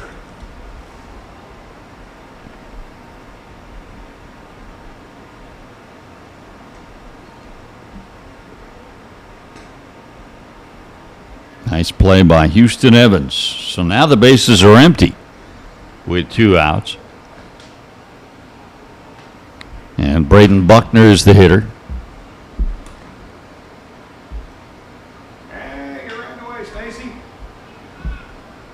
Here's one hit high in the air to left center field. That'll be another play for Corbin Grantham. For Calhoun in the top of the fifth inning, no runs on 1 hit, and there were no runners left on base. Okay. And your final score in game 1. And that's the end of the ball game. I'm sorry, we were. Golden State 12 and Calhoun 1.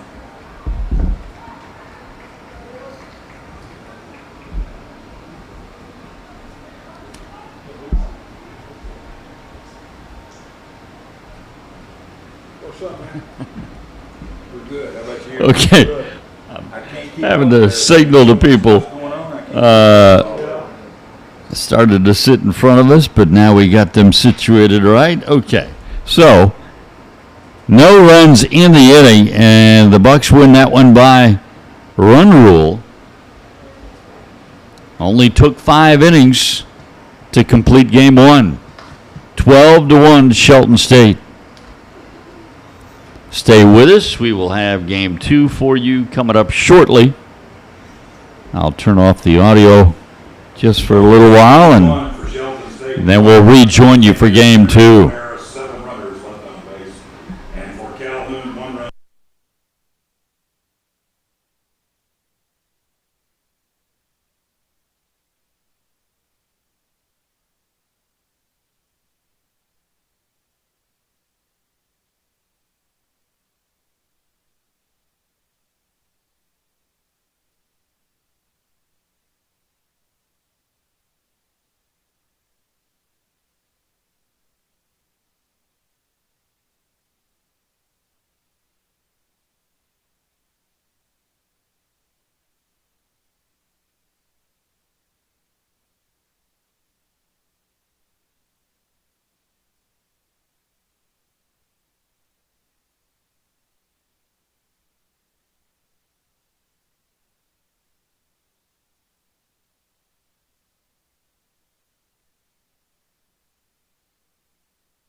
And welcome back. Here we go with game 2. After Shelton State won game 1 over Calhoun 12-1. Ron ruled him. Only needed 4.5 innings to finish that one. Swing and a miss. Strike 1 by Josh Schuler. And that's a hard hit foul ball. Brody Susi is the starting pitcher. His first start of the year for Shelton State. Right-hander. Oh, pulled the string on that one, and he got the swinging third strike.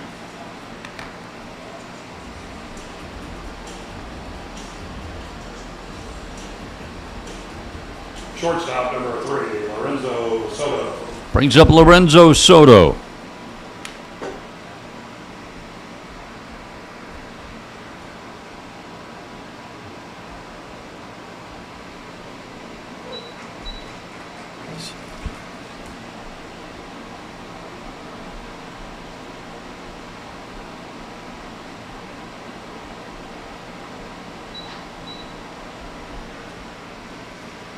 One ball, one strike to Soto.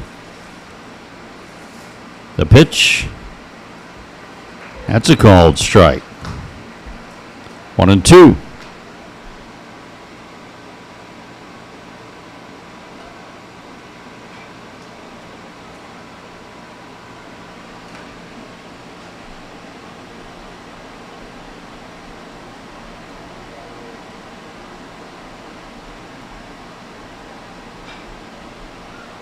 Another foul.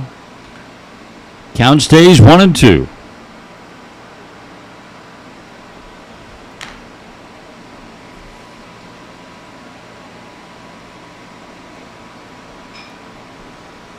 And that one is going to fall in there for a base hit. Didn't hit it very well, and it paid off to do that. Center fielder number 8, Alex Ballestero.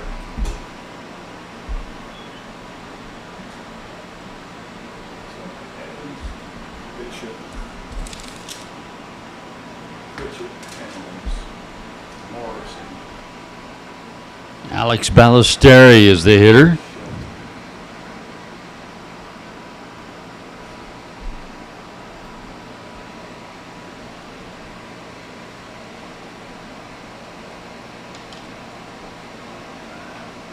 It's fouled back. Runner was going. He'll go back.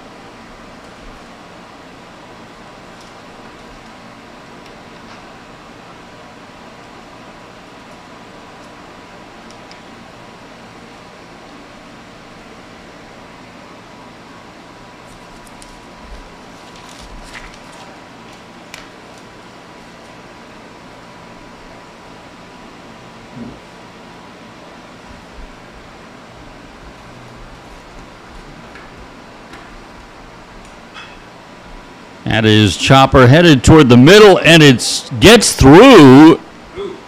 And we had two middle infielders that sort of hooked the legs. Let's hope that they're okay. Zeke Bishop and Flaco Perez came together as they both were trying to get to it. And both coming up a little bit gimpy, but look like they're going to be okay. And they are.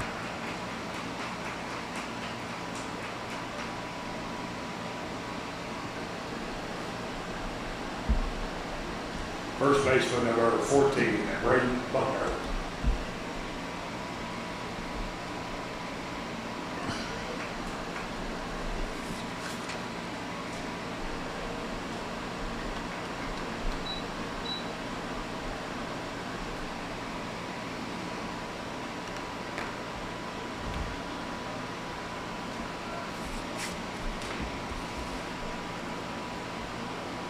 So Ballesteri will get a single.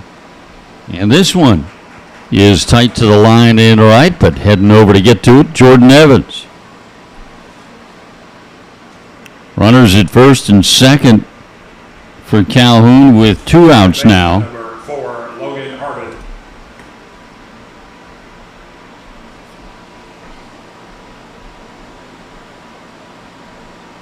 And Logan Harbin is the hitter.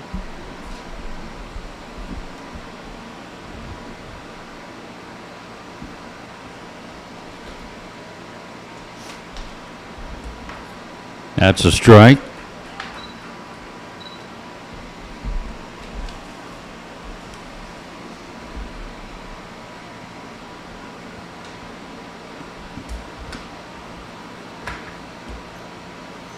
The pitch just off the plate.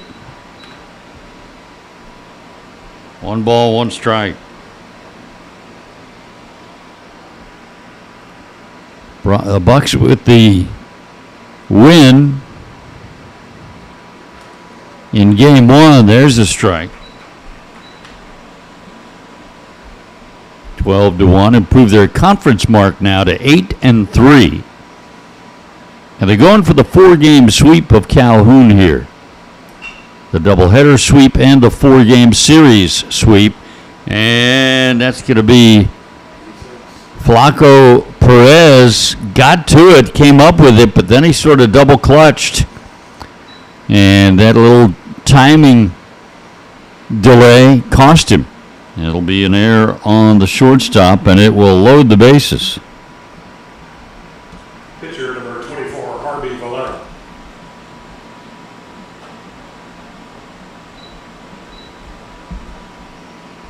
Now Harvey Valera, who's filling the dual role this game of pitcher and the DH.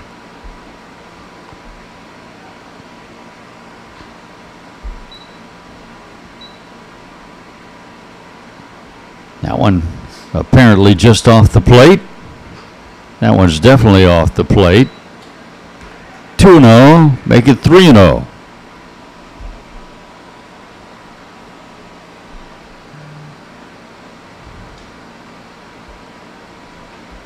That's a strike.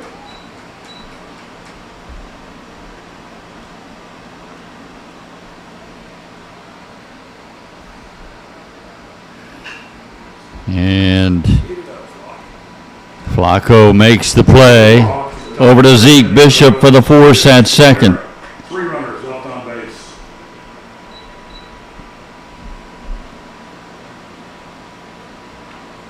So, in the first for Calhoun,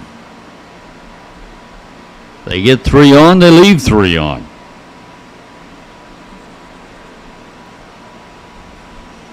No runs, 2 hits, 1 error, and 3 left on base. No scores. We go to the bottom of the first. Batting order this game for Coach Bobby Sproul looks like this. Jordan Evans will lead it off. Zeke Bishop, the second baseman, hits second. Christian Pritchett in left field in this game, and he hits third. Wesley Helms, the first baseman, in the cleanup spot. Kyle Morrison playing third base and hitting fifth. Nathan Shelton is the DH this game, and Nathan will hit sixth. And the bottom third are center fielder Bodie Vale, catcher Lawson Neal, and the shortstop Flaco Perez.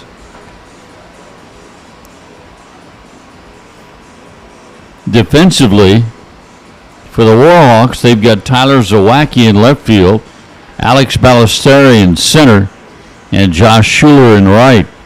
Mason Billions gets the start. That's Billions with a B at third base. A lot of money.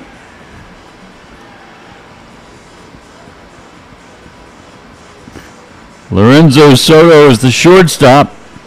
Logan Harbin at second base, Braden Buckner at first, and Cannon Diversa. He's not diversified. He was the catcher in game 1. He'll be the catcher again in game 2. And Harvey Valera, as I mentioned, he played in game 1, but he didn't pitch. From the Shelton State first inning, right fielder number 2, Jordan Evans. Played left field in game 1. He is the pitcher here in game 2. Jordan Evans to lead it off for the Bucks.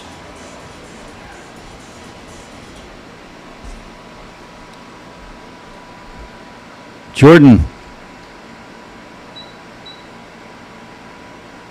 1 for 2 with a walk and 3 RBIs in the first game.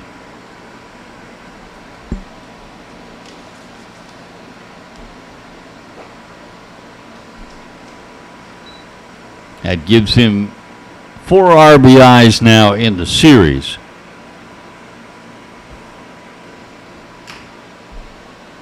The 2-0 is a foul out of play. 2-1.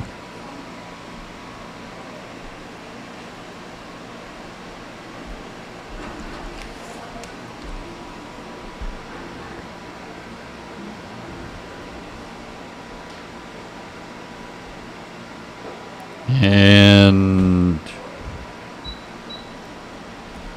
guess that was low. It was a ball. 3-1. That was definitely high. Ball 4.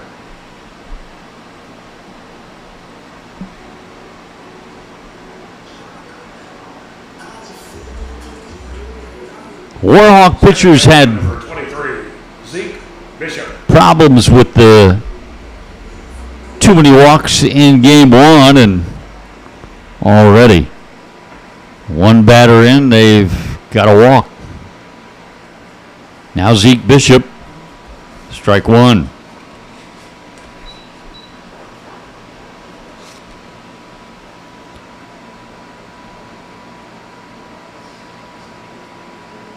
Zeke 1 for 3 with 2 RBIs in the first game. We have 142 balls and 145 innings. They do. They did. Counting today.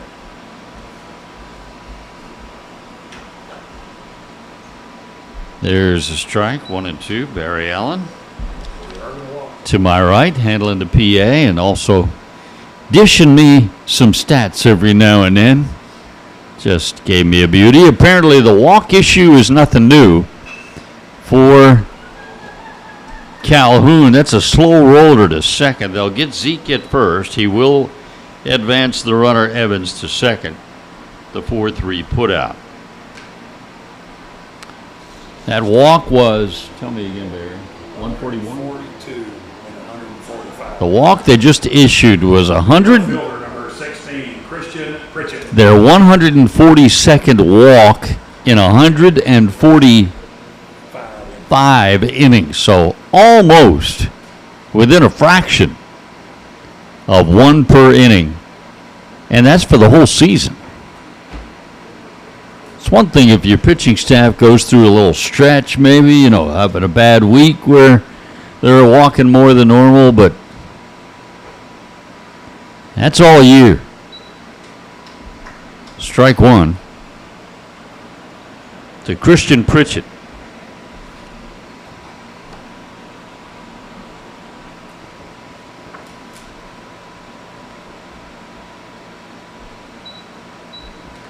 Christian had a good first game as well. He was 1 for 2 with the walk. He scored a run.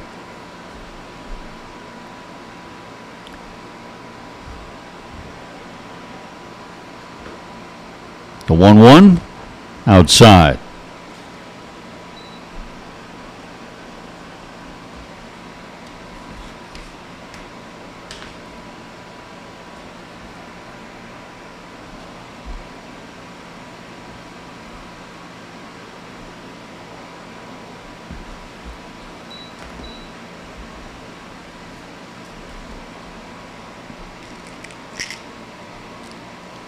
Three and 1 the count. And ooh. I was about to tell you there's ball 4, but I would have been wrong had I done that. It was a strike, 3 and 2.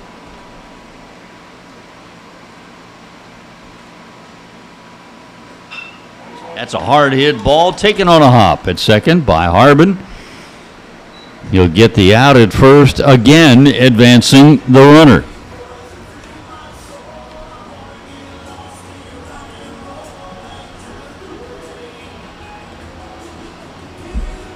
First baseman, number 18, Wesley Helms.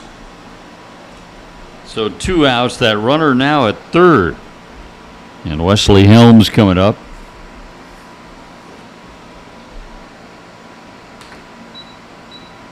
Wesley 2 for 3 in game 1. 2 hits, 2 RBIs, a run scored.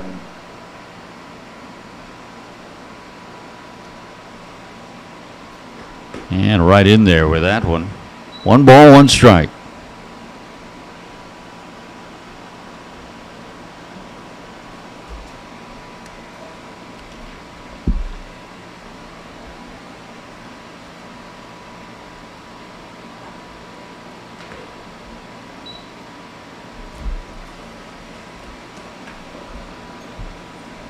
One and two now.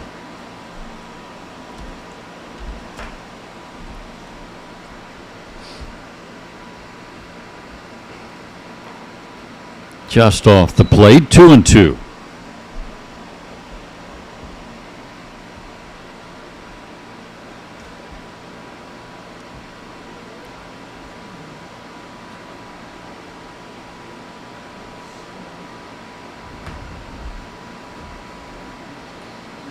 And wow, that was called a strike. For the Bucs at the bottom of the first inning, no runs, no hits, and 1 runner left on base.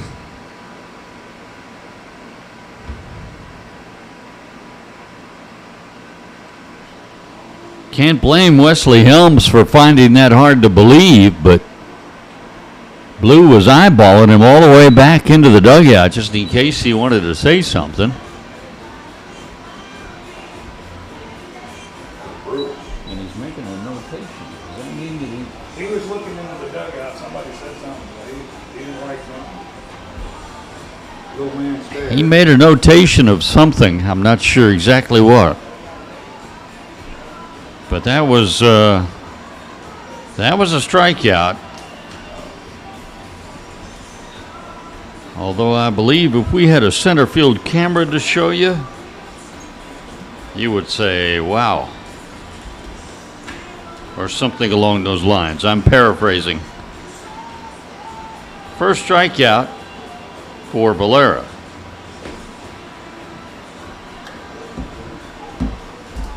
So the Bucs strand a runner at third. No runs, no hits, no errors, 1 left. No score after 1, which is exactly the way game 1 Leading went. off the second inning for Calhoun, catcher number 9, Cannon DeVersa. Then the Bucs scored 2 in the second, 8 in the third, 2 in the fourth, and won the ball game in a 5-inning run rule shortened 12-1 victory. Soucy's first pitch a strike, next one fouled off. He's working quickly and effectively.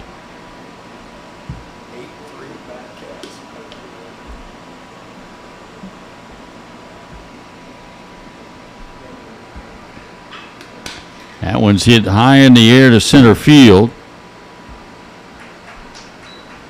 And the catch is made out there by Bodie Vale.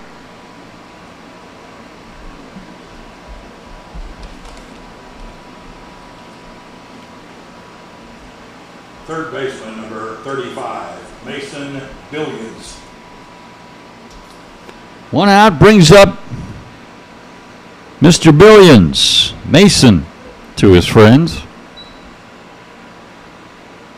That's an assumption on my part.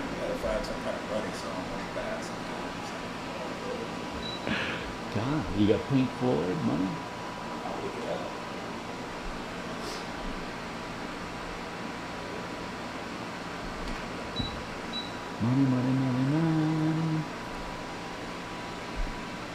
One and two the count.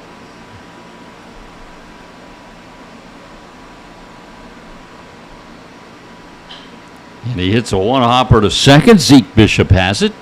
Two gone.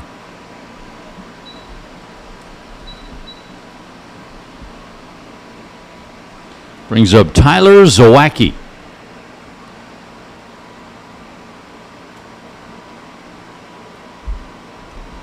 Left fielder number 18, Tyler Zawacki.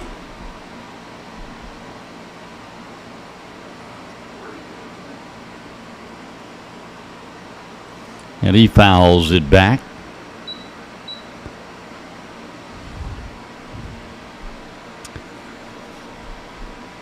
Tyler is a tall one. Let me see if they list his. Yeah.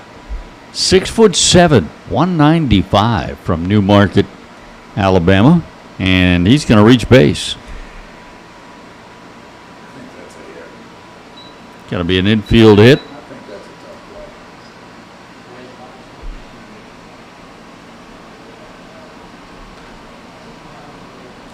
Right fielder Josh Schuler. Infield hit for Tyler Zawacki. To the top of the order, and Josh Schuler.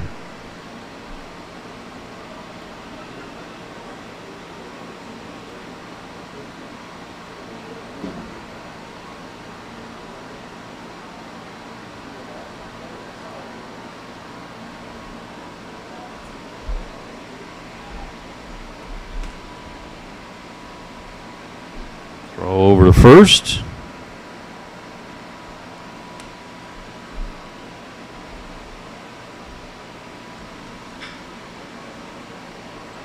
And in the air to left, it's deep, and it's gone.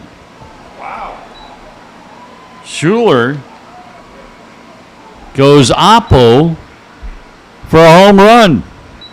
Again, the wind is quite strong today, and it's blowing out to left. And that's the first person that's been able to take advantage of it. He hit it well and might have made it even on a calm day.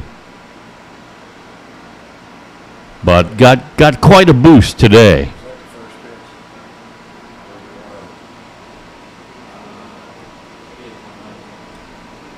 Shortstop Lorenzo Soto.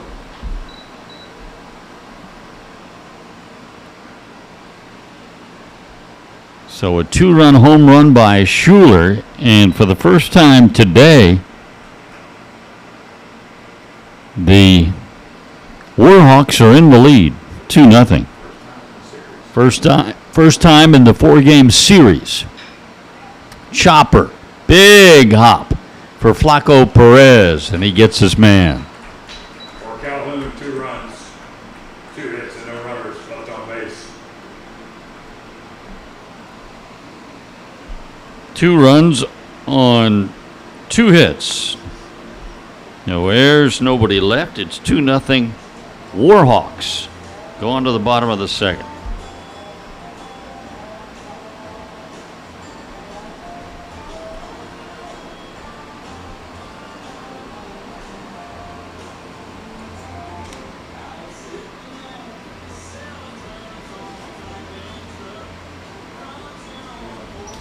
Go back and change that to an error now. You are? I might. I'll ask him that.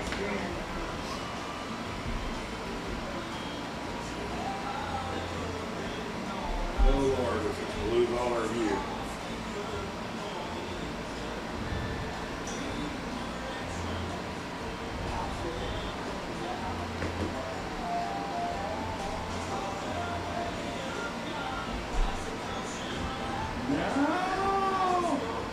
No, not there. No, not there. I can see barely. I feel you leaking. Fortunately, I got home plate right between them. Just had folks that Leading off the Shelton. partially blocking our view, Number 17, Kyle Morrison. but I can Still sort of see between them to home plate. Strike one on the first pitch.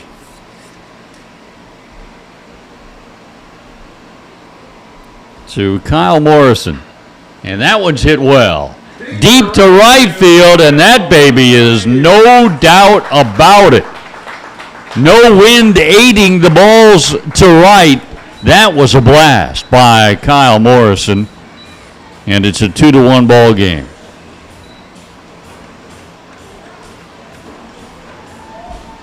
Fifth home run of the season for Kyle Morrison. Fifth home run of the season for Kyle. Designated hitter number 9, Nathan Shelton.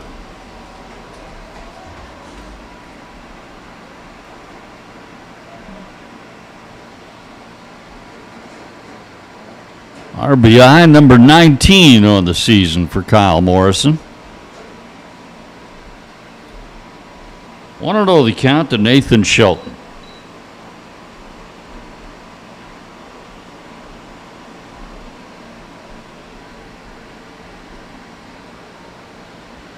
And that is on the outside corner.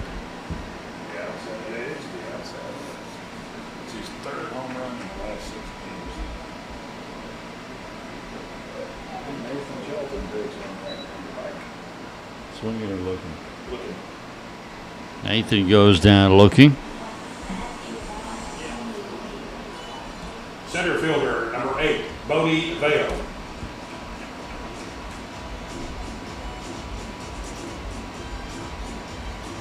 So one out, brings up Bodie Vale. Ball one.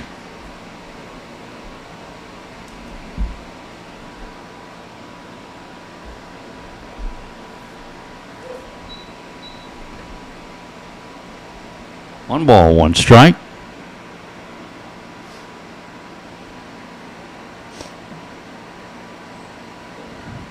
Outside, 2-1.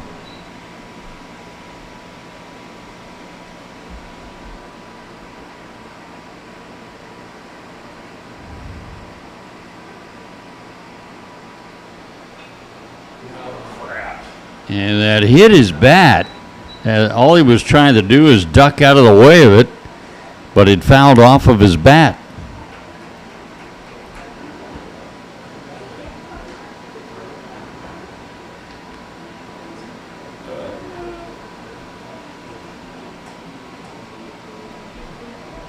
The 2-2 pitch is outside.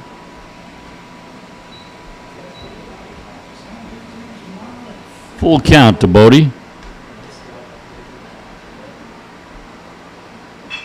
And that one's hit hard, but flagged down on the in-between hop. And then out on a close play at first. What a play by the shortstop, Lorenzo Soto.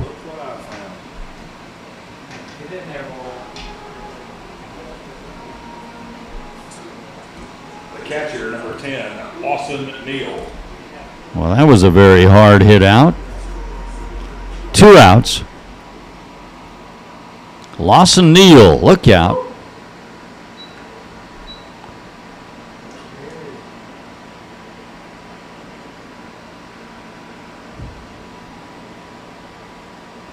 Breaking ball.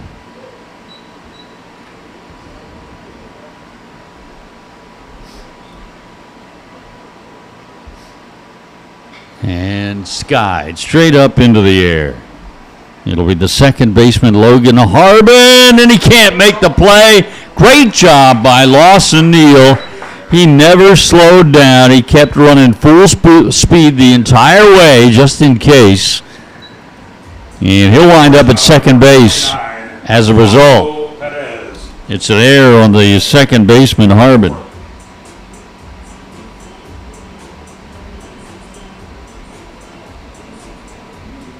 Brings up Flaco Perez.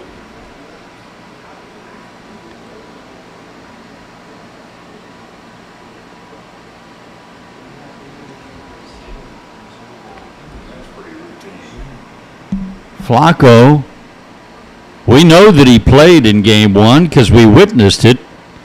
But from an at-bat standpoint, he didn't have an official at-bat. He was up 3 times, he walked 3 times. So it goes in the book as 0 for 0 from a hitting standpoint. Runner is in motion, throw to third, and safe is the call. I guess he missed the tag. Not putting up much of a dispute, so I guess he's... Well, now the coach is coming out. The throw and the tag attempt definitely beat him there. So he must be saying that he missed the tag. I will say it sort of looked like the third baseman, Billions, was still sort of searching for him after he made that initial swipe tag attempt, like he knew that he missed him. So that'll be a stolen base for Lawson Neal. The pitch to Perez is popped up. And the second baseman, Harbin, handles this one. One hit, there was 1 error, and 1 runner left on base. So the Bucs score 1 run in the inning on the Kyle Morrison home run, and it was a bomb. No errors and 1 left on base. Going to the third, Calhoun 2 and Shelton State 1. This is game 2 of our doubleheader. The Bucs won game 1 12-1 on a run rule.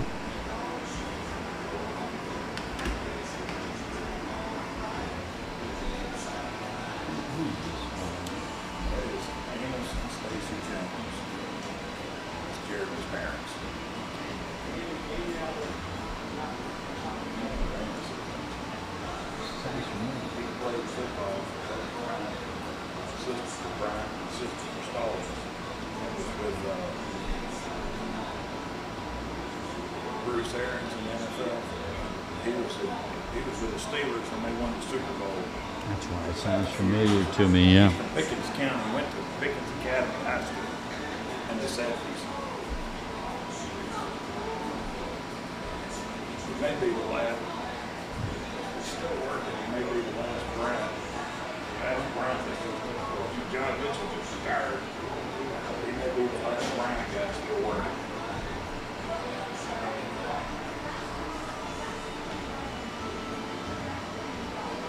Jeremy's listed as from Arizona. That's where they lived when he was with the Cardinals with Bruce Arians. Gotcha. Now they moved back here. Center fielder Alex Ballesteri. So it's 2-1. Warhawks lead the Bucs. Go to the top of the third. Got the 3, 4, 5 hitters due up for Calhoun. Alex Ballesteri takes ball 1.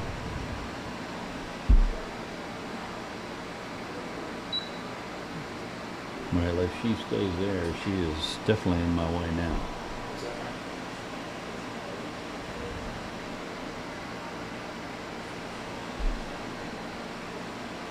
Here's the 2-0 pitch. That's outside.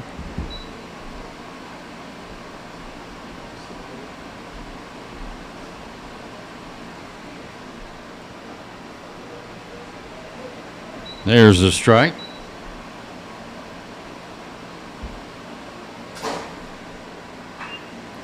That one's hit high and deep to right field, but plenty of room out there for Jordan Evans. He's got it.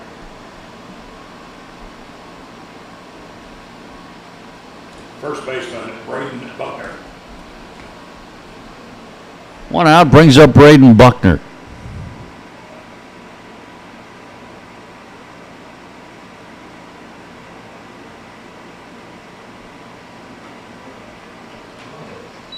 And a strike.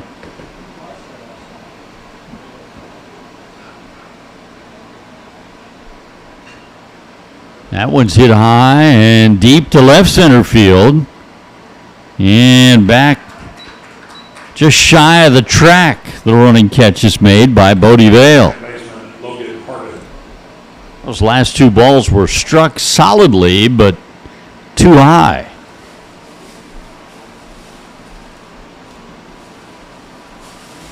Two outs, and here's Logan Harbin.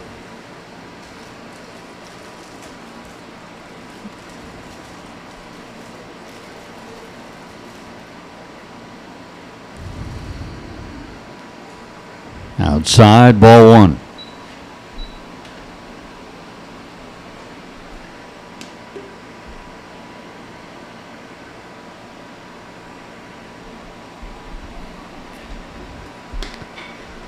That one's high and foul and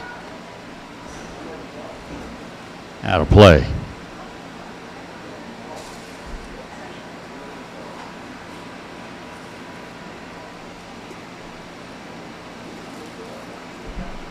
All the runs in this game scored by way of the long ball. 2-run home run by Josh Schuler for the Warhawks and a solo home run by Kyle Morrison. There's the line drive off the bat of Logan Harbin, but right to the shortstop Flaco Perez.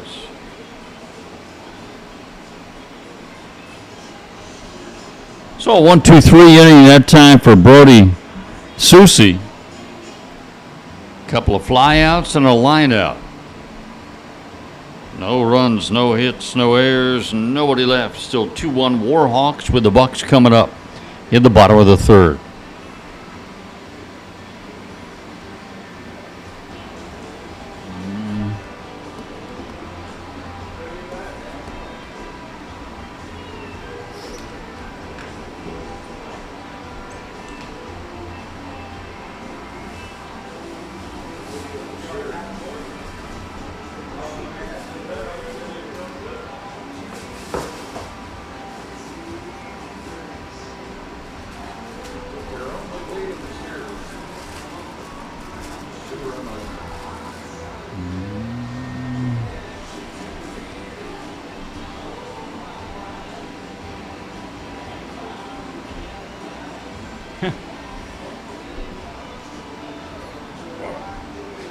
The little one here.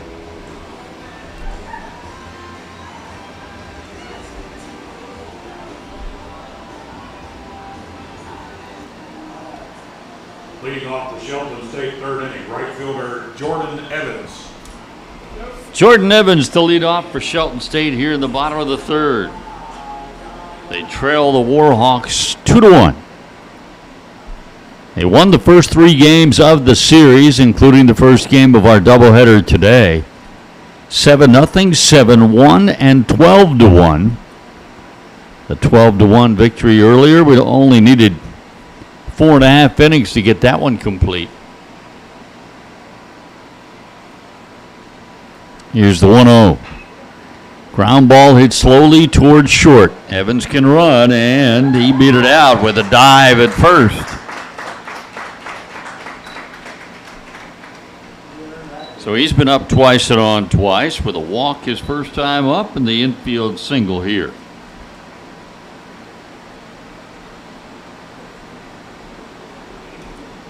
Second baseman Zeke Bishop. Brings up Zeke Bishop.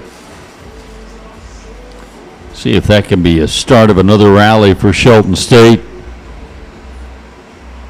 Come back and at least tie this game or possibly take the lead. Zeke hits it in the air to right. That's going to be the proverbial can of corn for Josh Schuler.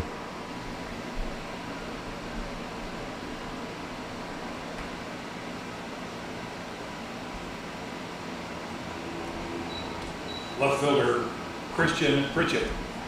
Don't know why a can of corn has always been what's used for that phrase. A can of green beans, can of peas doesn't roll off the tongue quite as well.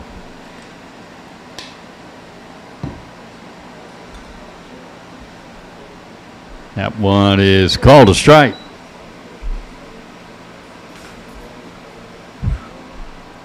We don't know what the calls are going to be with this guy. Yeah. Just guessing. That's a line shot into left field, a base hit for Christian Pritchett, and going first to third on it is Jordan Evans. Boy, I love to see that kind of base runner. So first and third now with one out. The first baseman, Wesley Helms. For Christian Pritchett, he had a hit and a walk in 3 at-bats in the first game, after he had gone 3 for 7 in Thursday's doubleheader. So that hit just now is his 5th hit of the series.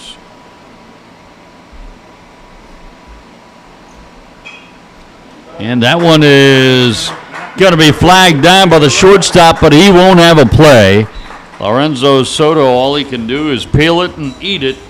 Coming in to score, Jordan Evans. For Wesley Helms, it's an infield hit and another RBI to go along with it. Third baseman, Kyle Morrison.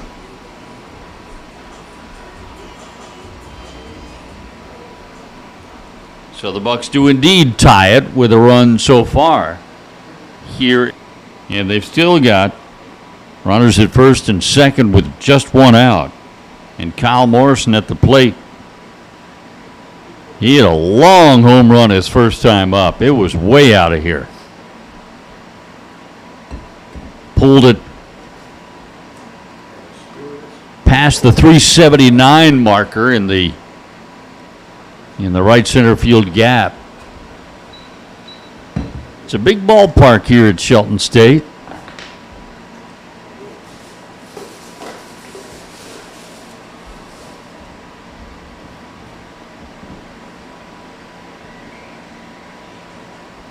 .379 in the gaps is a fairly deep gap, and just eyeballing it, if we're going by exactly where the 379 markers are, they're more toward left and right field than they are center.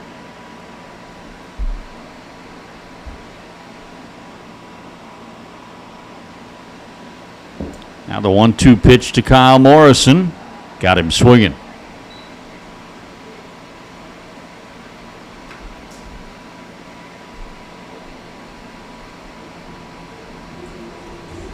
Designated hitter, Nathan Shelton. Third strikeout for Harvey Valera. It's the second out of the inning. And it brings up Nathan Shelton.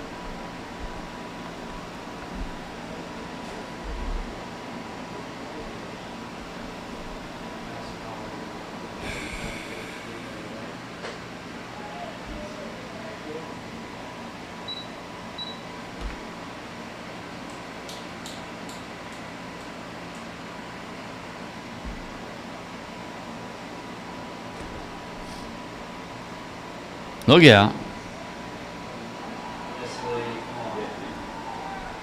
What happened? What happened? I looked down. I totally missed it. He got picked off first. By the catcher. Yeah.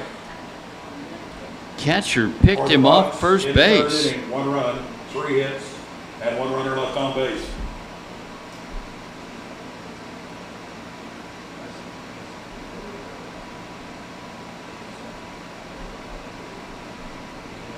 So the Bucks will have to settle for the 1 run on 3 hits. No errors and 1 left on base. We're tied 2-2, going to the 4th. How you doing, Mr. Berry? I'm good. How are you doing? Doing good, yes, sir. You doing all right? Yes, sir. Good, good. Since I'm in town for the weekend. Well, good. Folks doing okay? Yes, sir. I've been good. I talked to your dad a couple of weeks ago Yes, sir. because I was seeing if he was going to be at the came down to see Troy and Evansville. All And I right. called to see if y'all were gonna be there, and he said no, and I said, okay. Yes, sir. So I didn't get to see everybody then. All right. In town visit your grandparents? Yes, sir. Taking it Yes, for the week? yes, sir. Making my rounds. Well, that's good. We're playing a little bit better out here, so Yes, sir. that's So, us. we going? Hey, how's it been on there? Pretty good, yeah. Yeah, pretty good so far.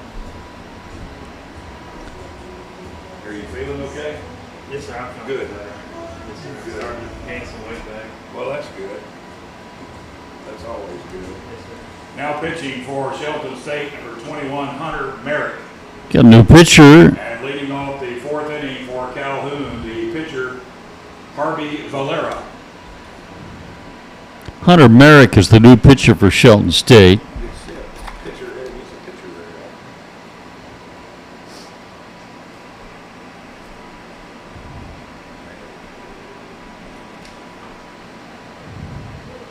Strike one on the first pitch from Hunter Merrick.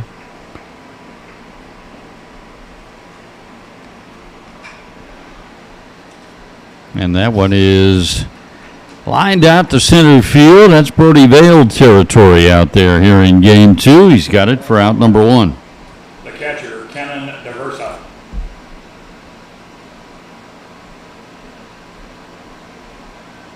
Brings up Cannon DeVersa.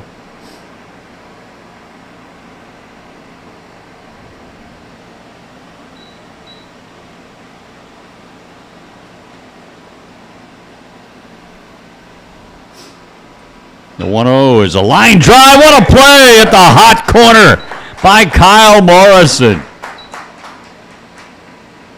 Wow. Well, crap. Let me find the music. Great play by Kyle Morrison.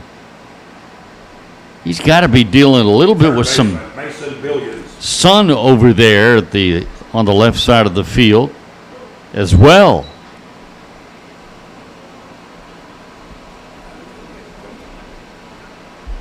Now Mason Billions. He hits it in the air to shallow center, and that'll fall for a hit. Left fielder, Tyler Zawacki. So Billions with a $10 single. And now he is run for. Calhoun, number 1, Sean Stewart.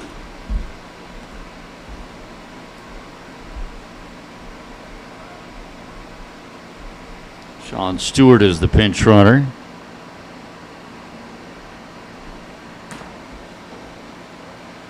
That's a strike.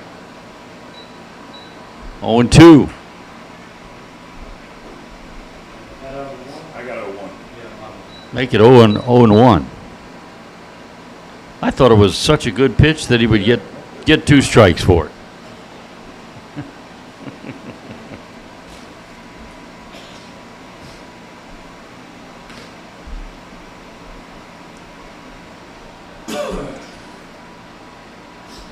Now the 0-1 pitch.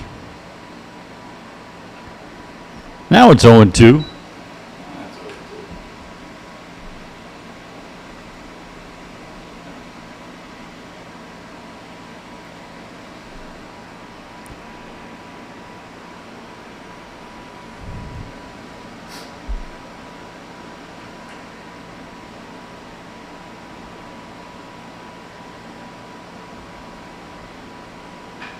On the ground toward third, but it's foul.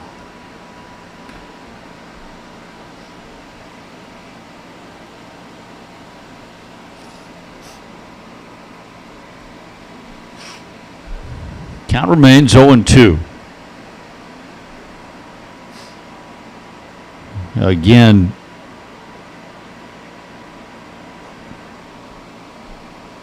the Bucks swept the doubleheader there at Calhoun on Thursday, 7-0 and 7-1. They won game 1 today, 12-1 by a run rule in the 5th. That's a hard hit ball. That's going to be a base hit. And they're going first to third.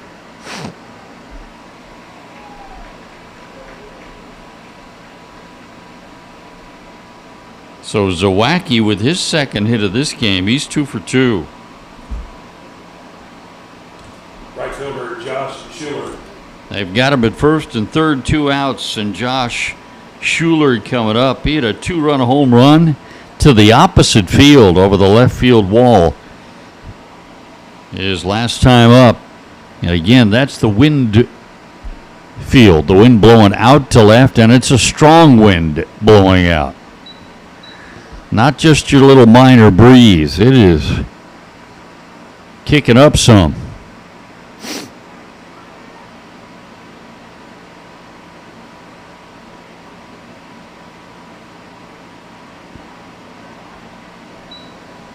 Two and 0.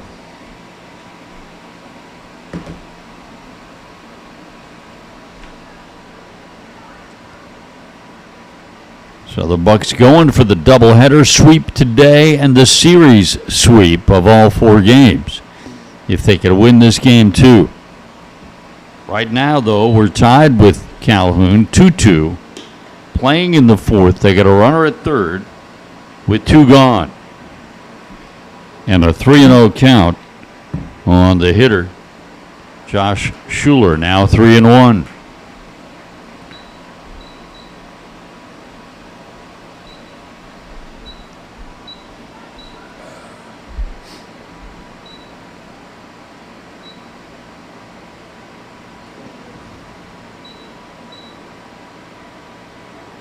And another strike, 3-2.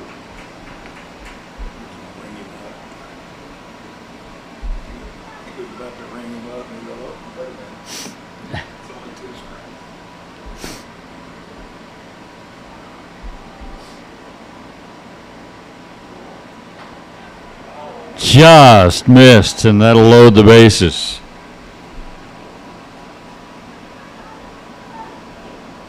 First walk issued by Hunter Merrick. Shortstop Lorenzo Soto. And in fact, the first one issued by Shelton pitchers in the ball game. So they're loaded now with the 2-hole hitter coming up, Lorenzo Soto. And ball 1.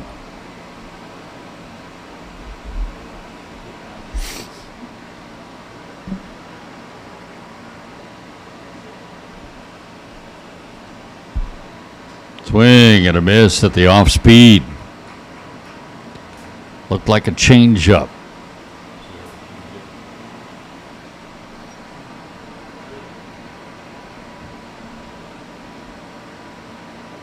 The pitch got back up to full speed on that fastball, tailing outside for a ball, 2-1.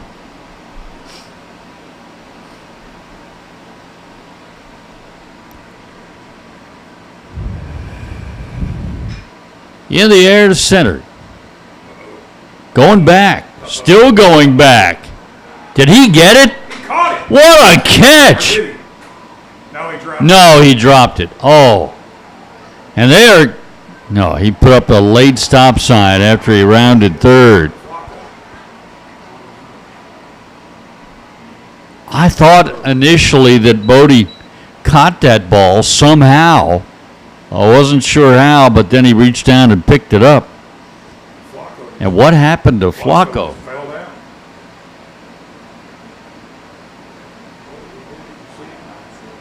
Oh, well, the good news is that looks like a cramp.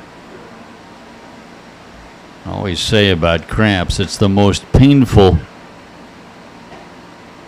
non-serious injury. I thought he, see how that's not a catch. Yeah. I mean, that's got to be a catch. Did he have it long enough? I mean, that's got to be a catch.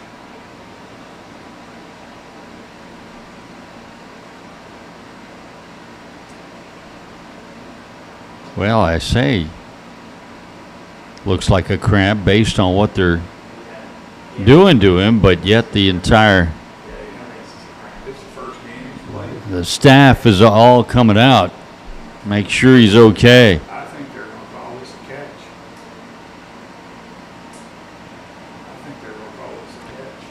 umpires look like they might be just still discussing whether or not it was a catch in center field. Initially, it looked like an unbelievable catch by Bodie Vale. And then well after, it appeared, and I say the word appeared, to be caught. He reached down and picked it up.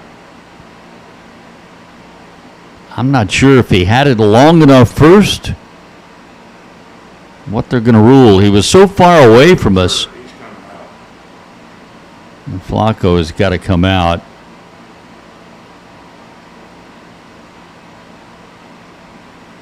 And he's upset because he's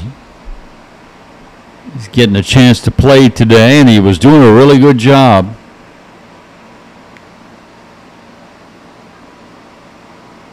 Let's hope it's...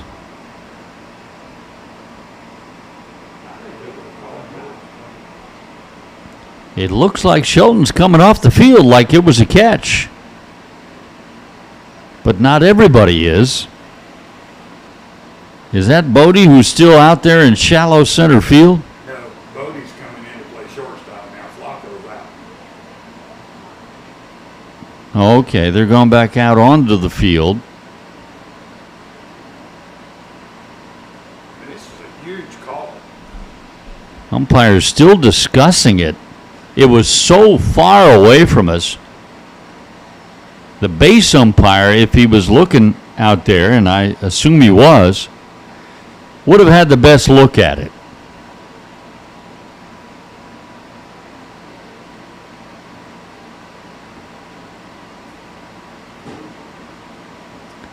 But they are discussing this an awful long time.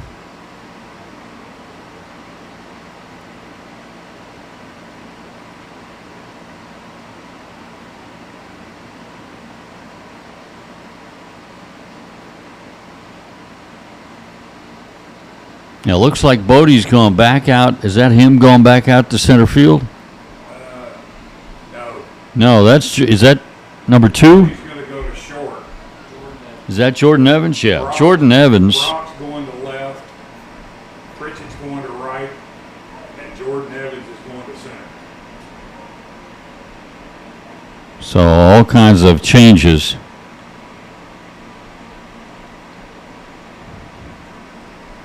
Apparently,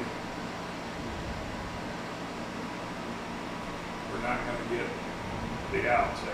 So what is all that about?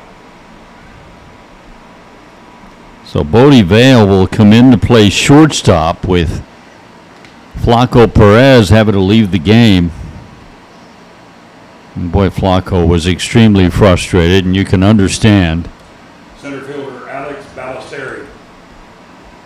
We got, is that Cam Brocken left? Yeah, just hang on. I think I saw number 12, which would be Cam Brocken left. I'm not positive of that, but I think so. We got a new pitcher. No, same pitcher. Nope, same pitcher. He just threw a warm-up pitch there because it had been so long.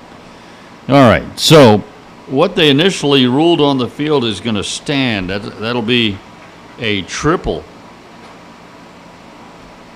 Center fielder Alex Ballesteri. 2 runs score.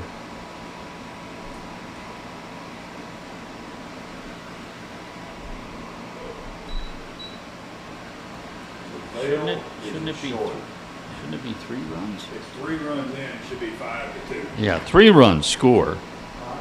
Yeah. The bases were loaded, and they're now unloaded. And the man who hit the ball is at third with a triple. So Soto gets a 3-run triple. It is 5-2 Calhoun. Ballesteri is at the plate. 2-2 the count.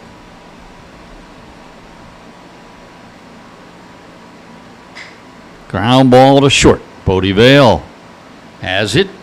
Throws over to first. Nice scoop at first base by Wesley Helms for the final out of the inning. For Calhoun in the 4th And one runner left on base. 3 runs on 3 hits, no errors, and 1 left on.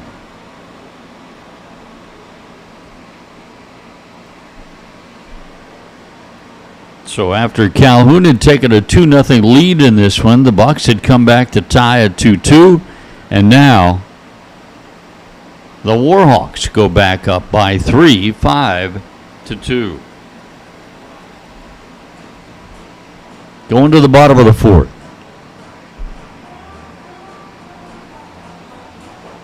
All that with 2 outs. 4 straight 2-out base runners. Yeah, all that happened with every single bit of it happened with 2 outs. There were 2 outs and the base is empty. And then a single by Billions, a single by Zawacki, a walk to Schuler, loaded the bases, and then the bases clearing 3-run triple by Lorenzo Soto.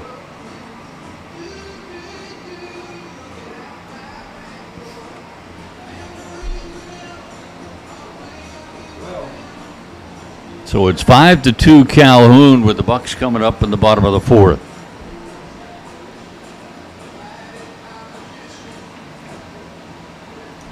Leading off the Shelton State 4th inning, designated hitter Nathan Shelton. Nathan Shelton will lead off the 4th for Shelton State.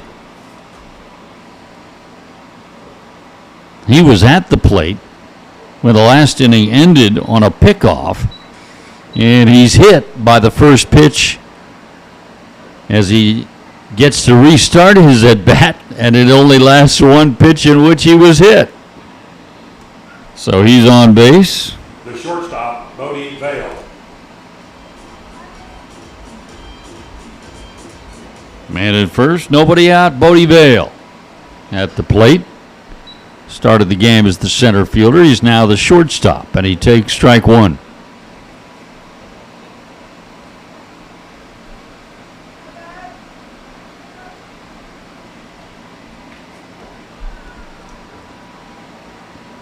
And a throw behind the runner, not close this time. Yes. 1 ball, 1 strike.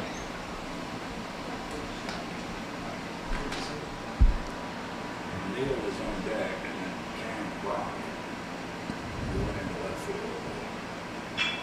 That's a base hit through the left side for Bodie Vale.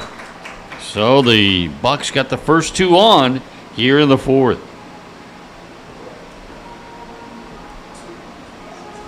The catcher, Lawson Neal.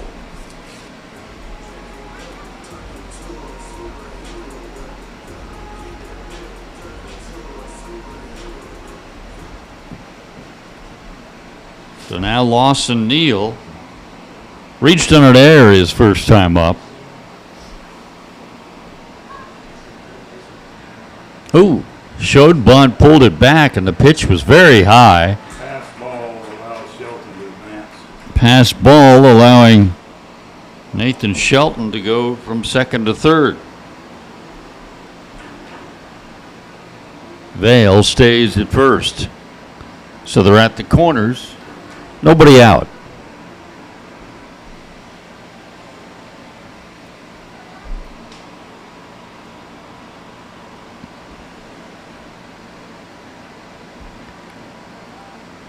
Outside. 2-0.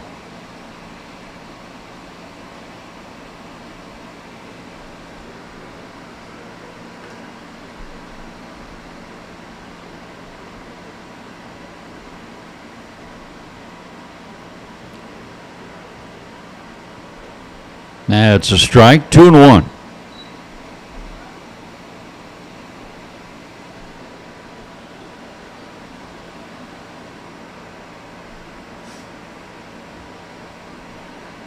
The 2-1 pitch from Valera.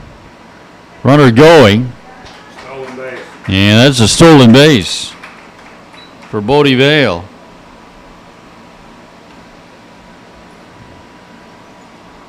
Staying at third, Nathan Shelton. So their 2 runners are in scoring position now with nobody out.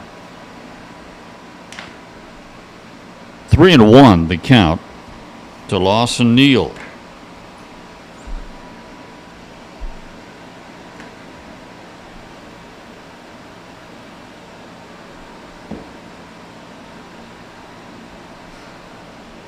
And the pitch, swing and a miss at the breaking ball.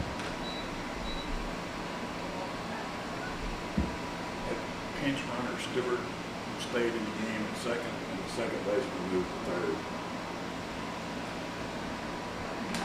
The guy that ran for billions. Swing and a foul back.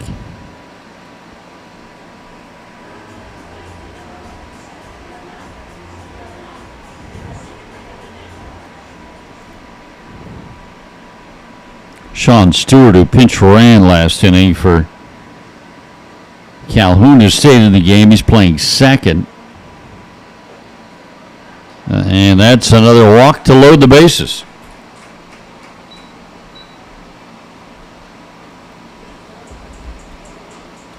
The left fielder, number 12, Cam Brock.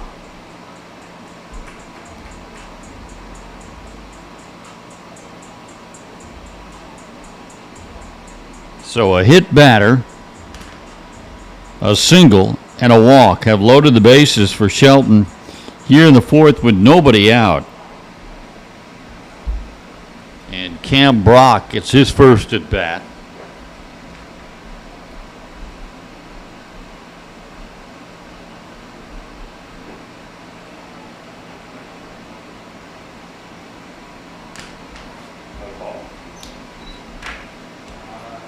Yeah, I wasn't watching, so I didn't know. 1-0 the count to Cam. His first at bat in this game. There's a strike.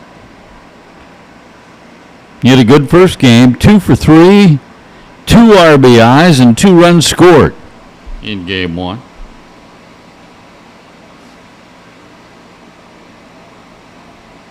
The 1-1 pitch. High, 2-1. Yeah, you got it right. We get it right.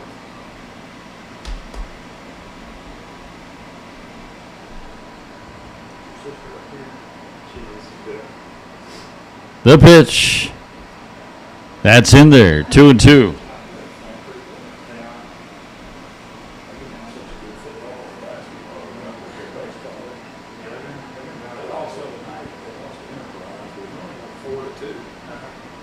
And a foul ball out of play. Count remains 2-2.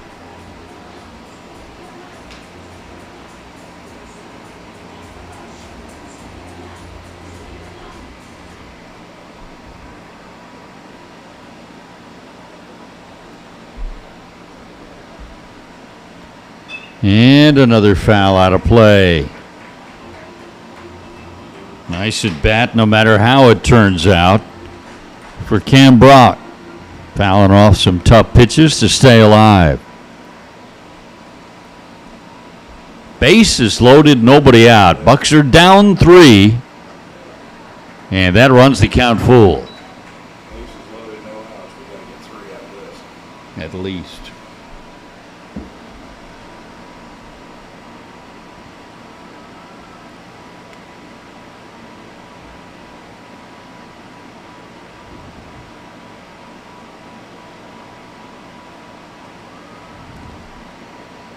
Outside, he worked the walk to drive in a run. Great at bat by Cam Brock.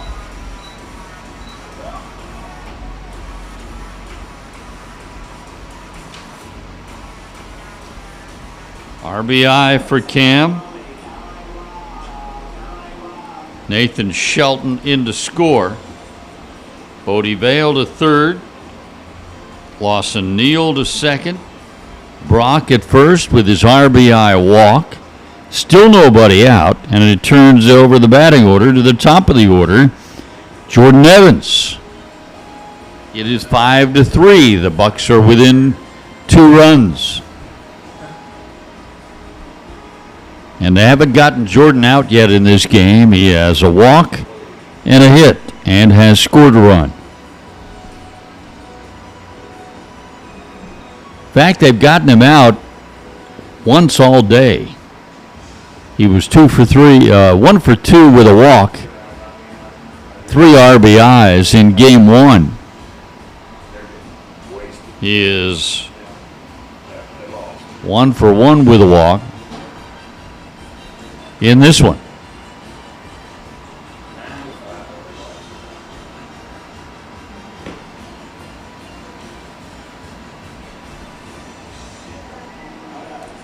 Center fielder, Jordan Evans. So here comes Jordan Evans.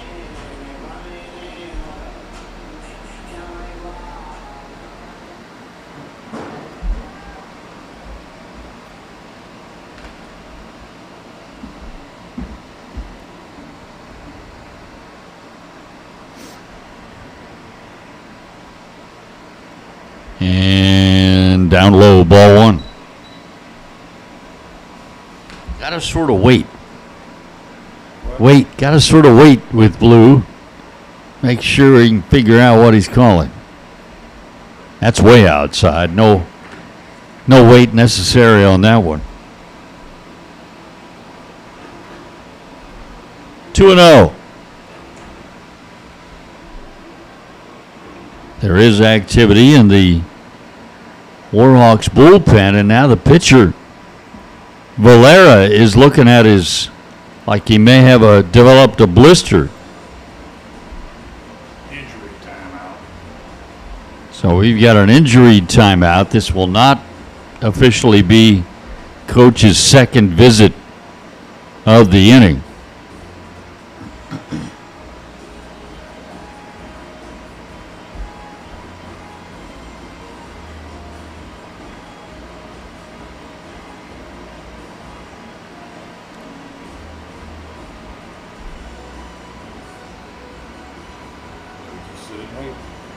And we wait.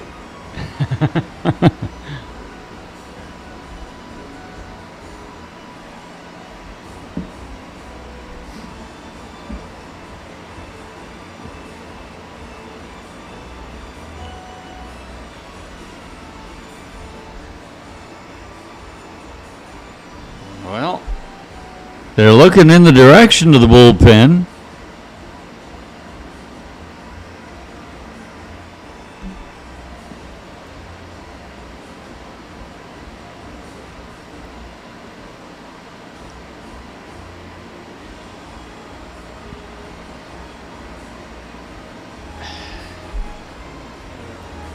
Got to do something here, folks. Here we go.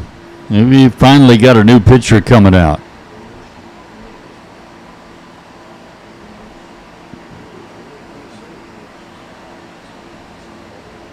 Lefty.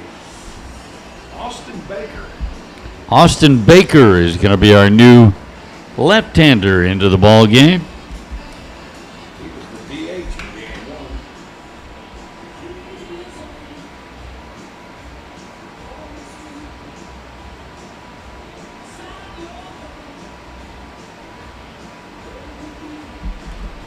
If Evans walks, he belongs to Valera. Anything else, he belongs to Baker.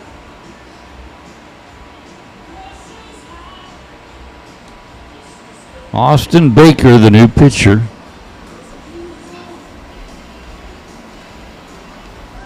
appearance, no record, and 10.80 ERA.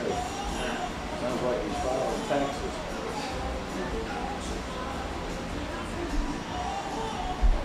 Baker was the designated hitter in game 1. He would be the designated relief pitcher here in game 2. Valera can stay in the game as the DH. Now pitching for Calhoun, number 43, Austin Baker. Valera can stay in the game as the DH if they want to do that. He was filling both roles initially, the pitcher and the DH.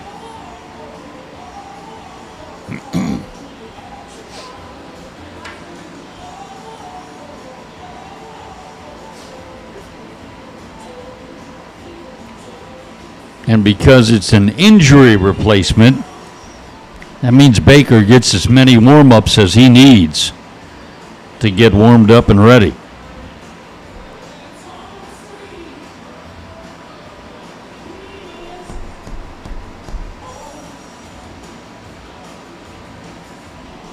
All right, here's what's been happening lately. The Warhawks just got 3 in the top of the 4th to take a 5-2 lead. Bucks have responded immediately here in the bottom of the 4th. Today, Marion defeated Central Alabama 3-0. They have scored a run, Game 1. The second game is currently and they Marion leads still have the bases loaded and nobody out. So it's 5-3 now. Bases loaded, nobody out. There's a 2-0 count on Jordan Evans. Hansel leads Southern Union 4-0. That's in the 5th.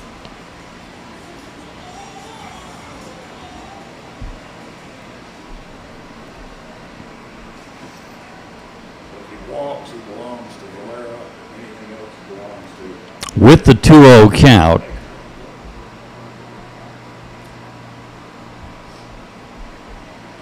the pitch by Baker to Evans. Misses. It's 3-0. pretty good chance it's going to be Valera's walk. It's going to be 5-4. The 3-0. Oh my goodness. Wow. Goodness. 3-1. On the outside edge of the outside edge. Of the outside edge. About 2 feet outside. There's a 3-1. Oh, that was a pretty pitch there. Got the breaking ball over. Full count.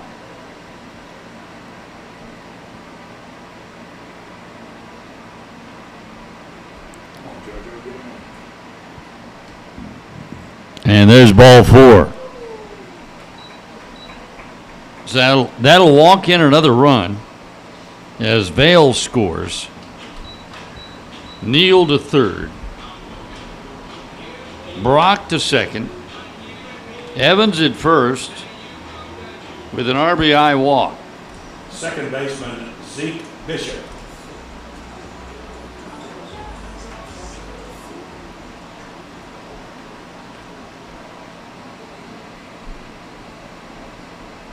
Brings up Zeke Bishop.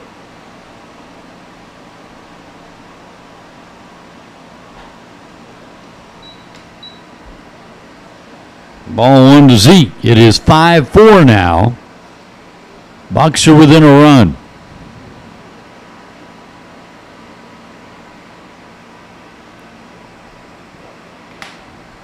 There's a strike. 1-1. Still nobody out. Bases are loaded. The pitch. 1-2.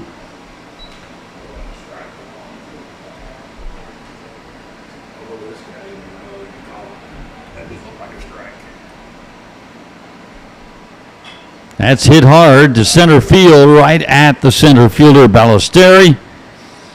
Tagging at third, coming in to score is Lawson Neal. Brock stays at second. Evans stays at first for Zeke Bishop. Sac fly. RBI. 5-5 our score. Right fielder Christian Pritchett. That's the first out in the inning. The third run of the inning. Still with 2 on. 1 out, Christian Pritchett at the plate.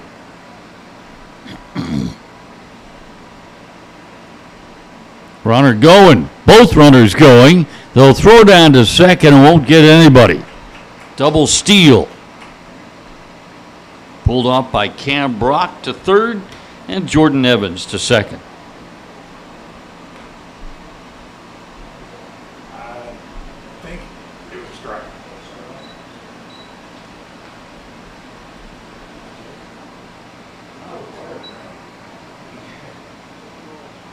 0-2 is the count to Christian Pritchett. Force the action. That's well outside. Oh, Christian's hitting pretty good. He's 2 for 4 today, 5 for 11.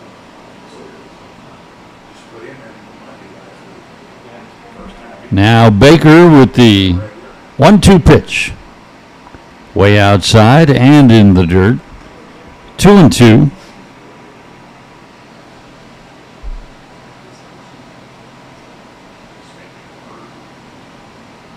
looks like he just lost a lot of the Cowboys hurt. Lost their bat. That is a foul out of play. Count stays 2-2. I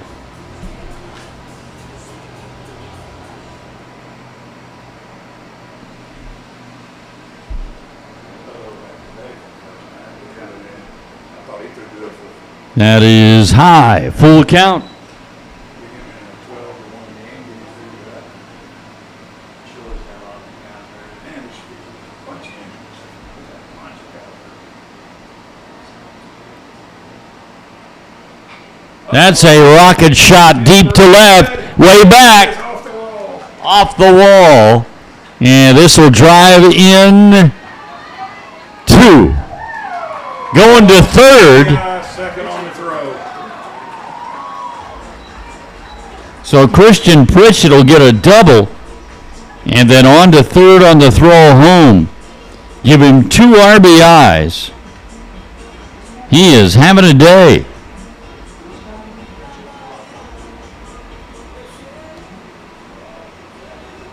First baseman, Wesley Helms. Both Evans and Brock scored easily. That's a ground ball to shortstop. 6-3 RBI. 6-3 put out of Wesley Helms, but it's just the second out of the inning. He gets an RBI as Christian Pritchett comes in to score. Third baseman, Kyle Morrison. So now the bases are empty. 6 runs have scored in the inning, and the Bucks have taken an 8-5 lead.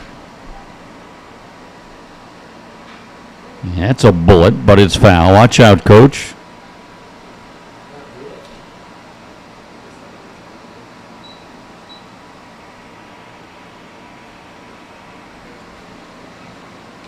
It's Whit Winfield down there coaching at first. Had to dance out of the way of that one.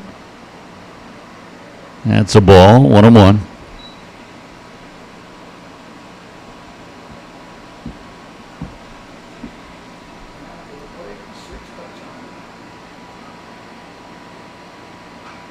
And that's a foul ball. It barely gets out of play.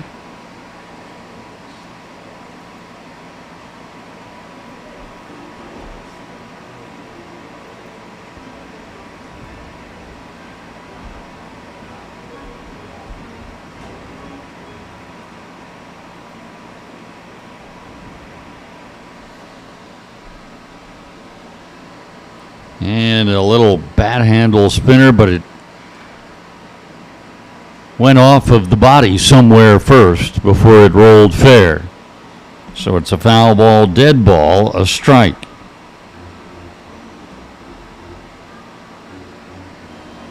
A ball and 2 strikes to count.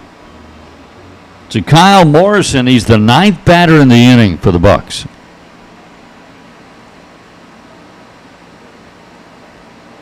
The pitch called third strike. Nice breaking ball that time by Baker to end the inning. For Shelton State, in the bottom half of the 4th inning, 6 runs, 2 hits. There were no errors and no runners left on base.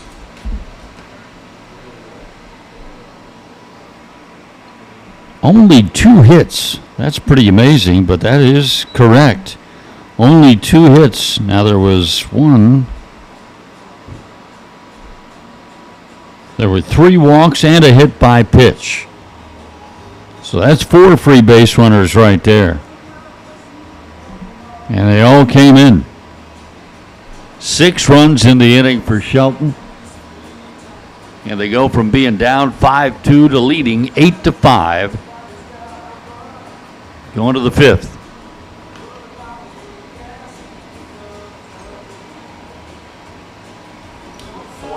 Pitch inning.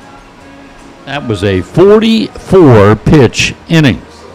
Still in, everybody's still in. Yeah, everybody's still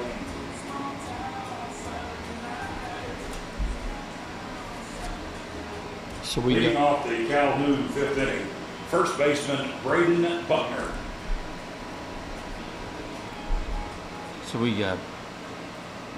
Brock and Evans in the center. Who's in the It's better out there than Rich. it does.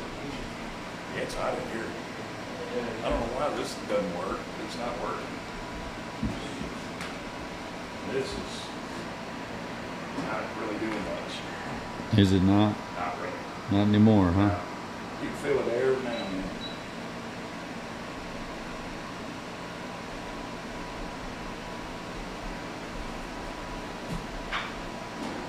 That's hit to third. Handled over there. Strong throw is on the money. Kyle Morrison making the play. And Braden Buckner is quickly out. Now he's going to be the pitcher DH. No? Okay, Harbin. Third baseman Logan Harbin.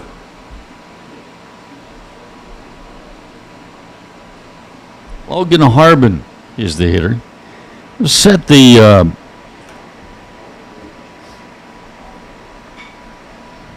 that one's in the air. It's going to be playable, and it's going to fall for a base hit. Wow. Been a lot of those today throughout the doubleheader. Harvey Valera. It'll be a single for Logan Harbin.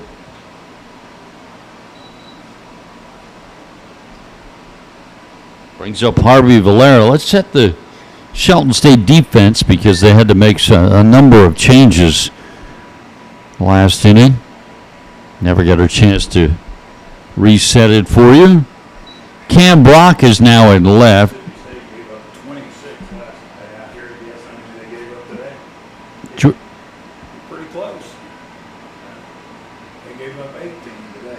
Jordan Evans is in center. Christian Pritchett is in right. We got Kyle Morrison at third. Bodie Vale now at short. Zeke Bishop at second. Wesley Helms at first. Lawson Neal the catcher. And there is one. And there is two. Wow, what a play over at first by Wesley Helms. Backhand side dig, and it was not an easy one. That was a very, very difficult one, and he got it done for the 6-4-3 DP. No runs, 1 hit, and no runners left on base.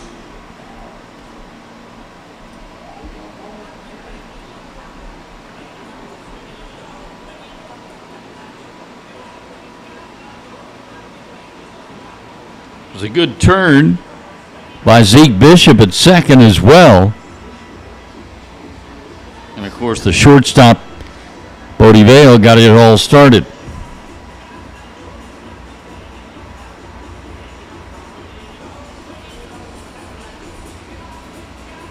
Well, I know Mississippi State lost to this Kentucky team like 17 to nothing. Mississippi State's horrible. They must be awful. They gave up 9 in the ninth today. Got beat 18-5. How did they get so bad? Well, they caught lightning in the bottle the year they won the national championship. But they had all those fifth-year COVID guys. Yeah. And they were playing with the other guys and players. And they're just not good.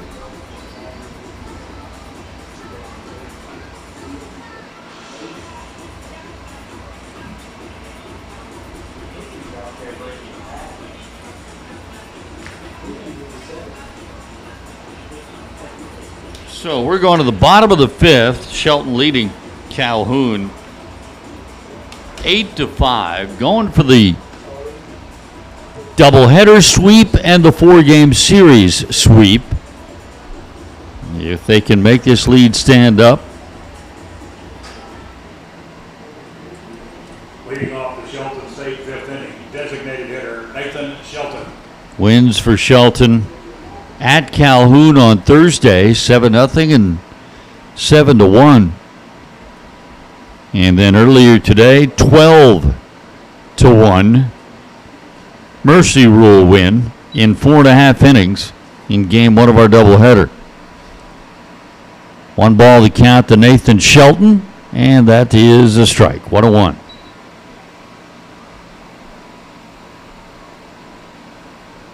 Nathan led off last inning by getting hit by a pitch. Came around to score. He pops one up here. And the pitcher, Austin Baker, makes the play.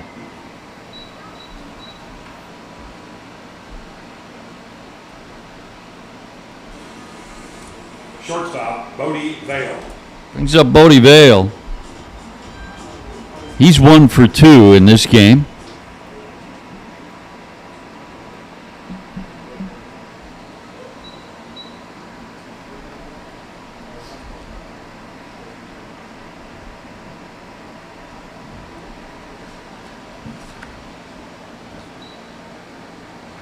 After he was the winning pitcher in game one.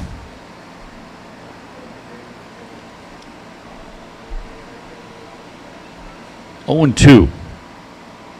Started this game as the center fielder, and then when shortstop Flaco Perez got, we'll say, injured, it at first looked like they were working on cramps with him, but then he had to come out, so I'm not sure if he's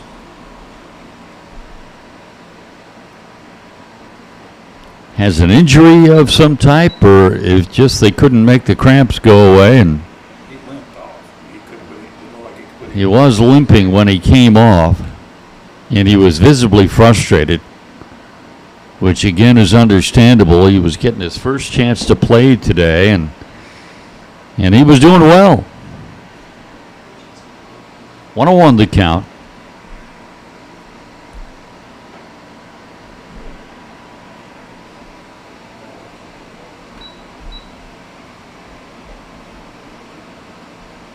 Two outs, bases empty for the Bucks here in the bottom of the fifth. The 2-1 is a strike. 2-2.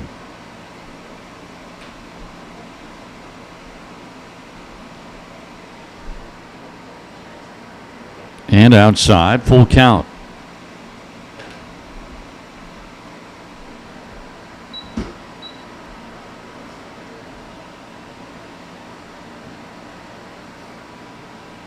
Payoff pitch is a chopper toward short. Soto over to first, and he beat it out. He just flat beat it out.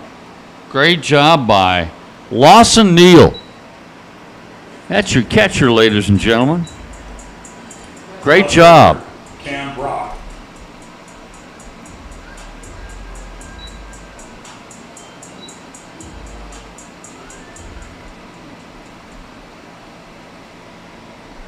Well, Lawson has been on base all 3 times he has been up today. Reached on an error his first time, walked and scored his second time, and he beat out a base hit with his legs that time.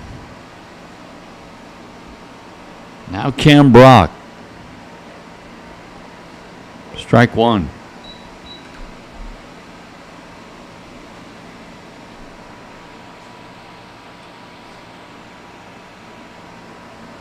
They've had trouble getting Cam out today. He hits a shot, but there's the shortstop. Soto able to make the play. Sixth inning, no runs, bottom of the fifth inning, no runs on 1 hit. And there was 1 runner left on base. No runs on a hit, no errors, 1 left on base. We're going to the 6th. Buccaneers lead the Warhawks 8-5. Remember, we're scheduled for just 7.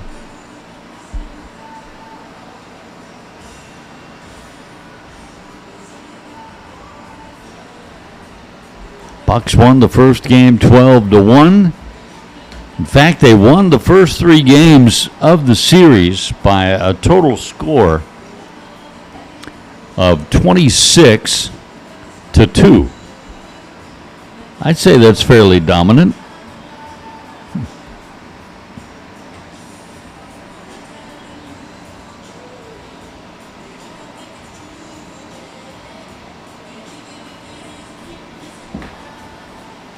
Pritchett's going back to left. All right. Jordan Evans is going back to right. They're making some defensive switches again. Christian Pritchett started the game in left. They moved him to right. Now he's gone back to left. And Grantham is going into the game and play center. He'll be in for Brock, I would assume.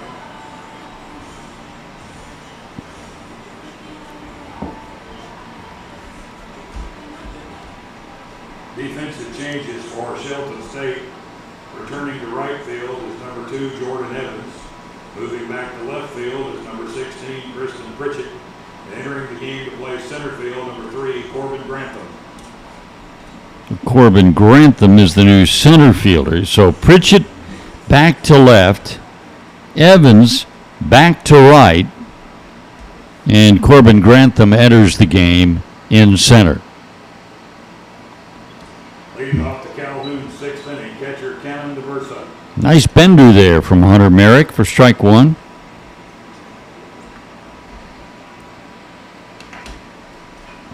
Fouled back, it's 0-2.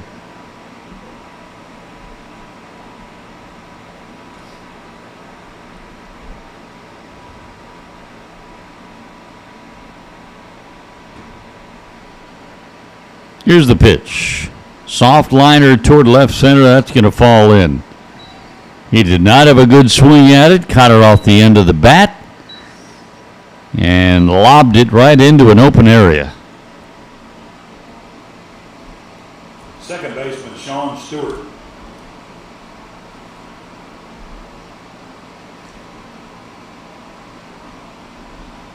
Leadoff single for DeVersa. Brings up Sean Stewart. Inside. Ball 1.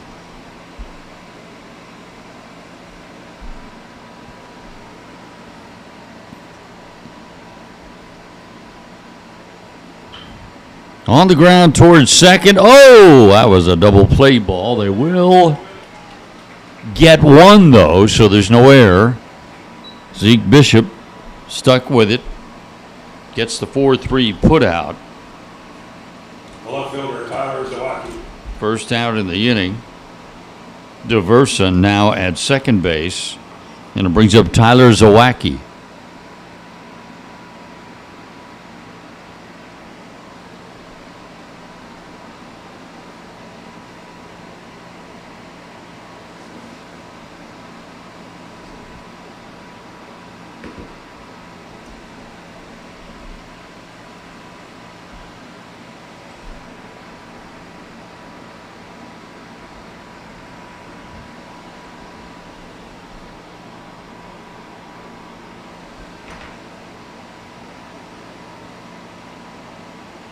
Yeah, we got a timeout.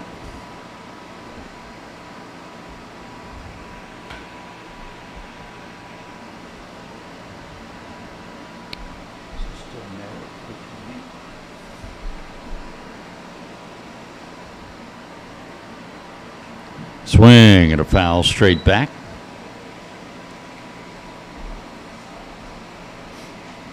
Zawacki's 2 for 2 in this ball game. 0 for 2 in game 1.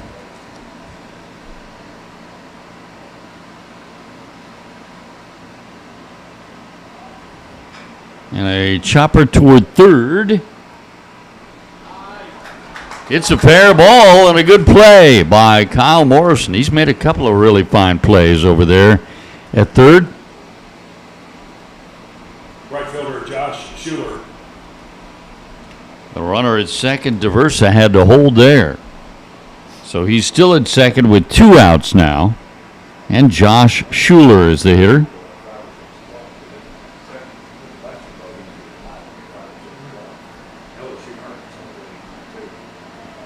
Swing and a miss, strike 1.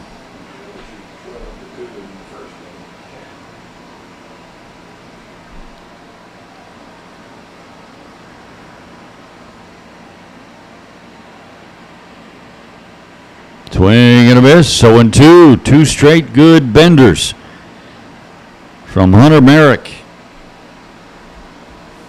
with the lefty on lefty matchup.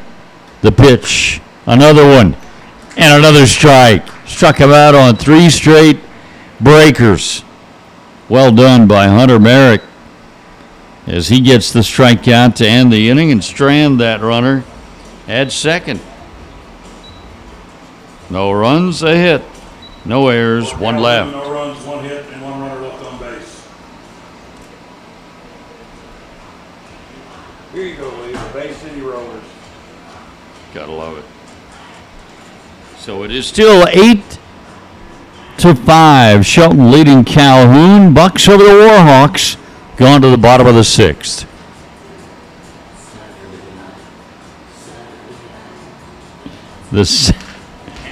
The Saturday tunes continue here at the ballpark. Since it's Saturday night, and they are good dancers. Fun girls, Mount Tyler. Since it's Saturday night, and they are good dancers. Oh, if you don't sit down right there, I knew that's what you were going to do. All right, so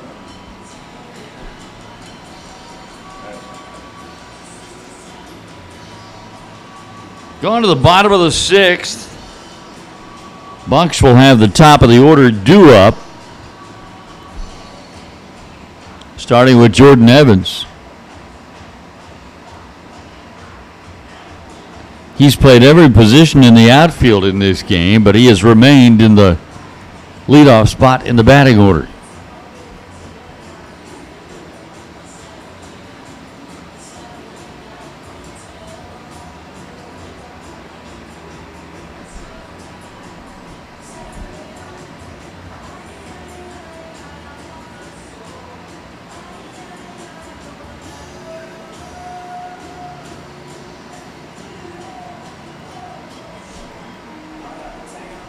leading off the Shelton State 6th inning, the right fielder, Jordan Evans.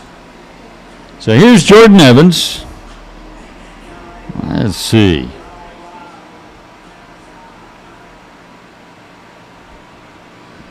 One for 2 with a walk in game 1. He drove in 3 runs in that game and scored 1.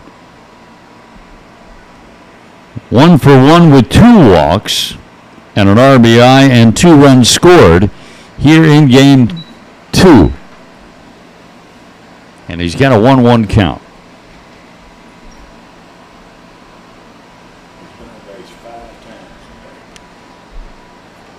That's your leadoff man getting it done. He pops this one high up into the air.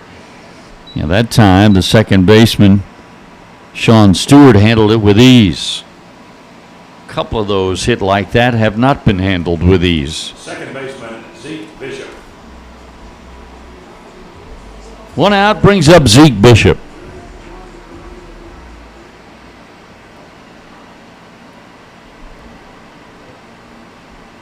And a fly ball foul out of play.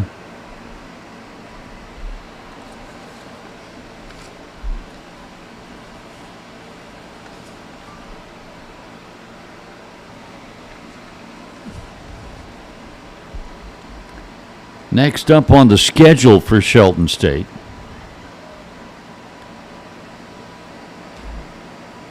There's a ball. 1-1, I believe. Heading to Scuba, Mississippi on Monday.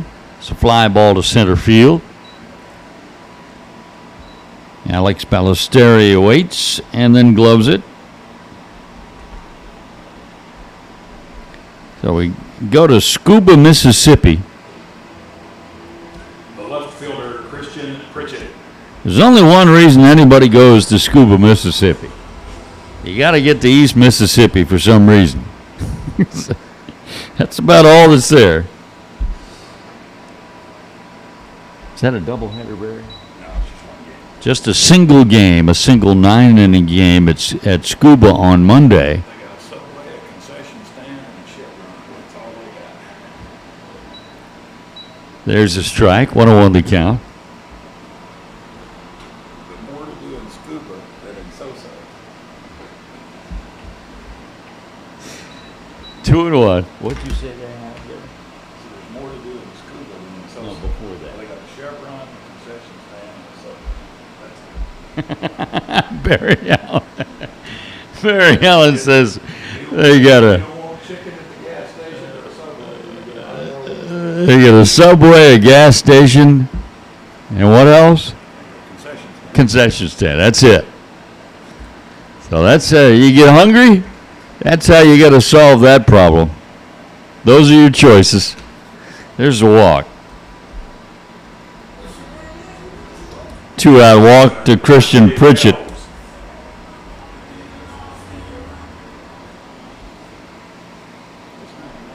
Christian continues to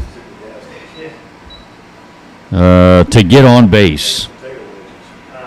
Not opposed to that.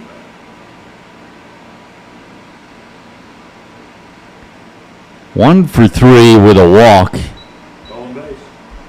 in the first game was Christian, and here in the second game, 2 for 3 with a walk, a run scored, 2 driven in, and he just got a stolen base as well.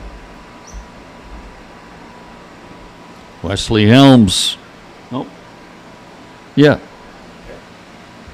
It is Wesley. I tell you what, that old orange bat is the popular bat on the team. Looks like they're all using the same bat. There's a strike. 1-2.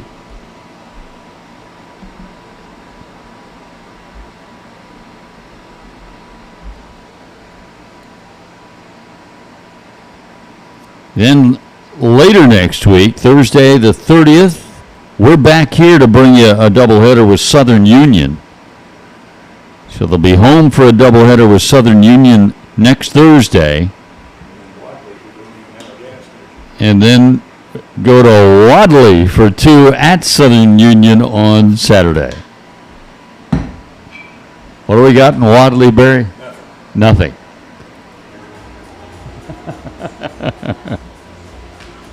2-2 the count.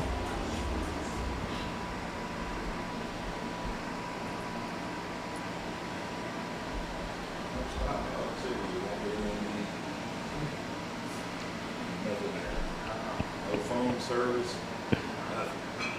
In the air to center, We're going to the seventh. coming in, Ballesteri. He's made a lot of plays out there in this game, No hits and 1 runner left on base. and he makes another one. So we're going to the 7th. The Bucks with no runs in the 6th on no hits. There were no errors, and they leave 1 on base. They need 3 more outs to complete the doubleheader sweep and the 4-game series sweep, leading by 3 over Calhoun 8-5. All right, it was good to see y'all. You too, Davis. Take Yes, care. sir. Glad you're doing better. Yes, sir. I'll see you. See you, Davis.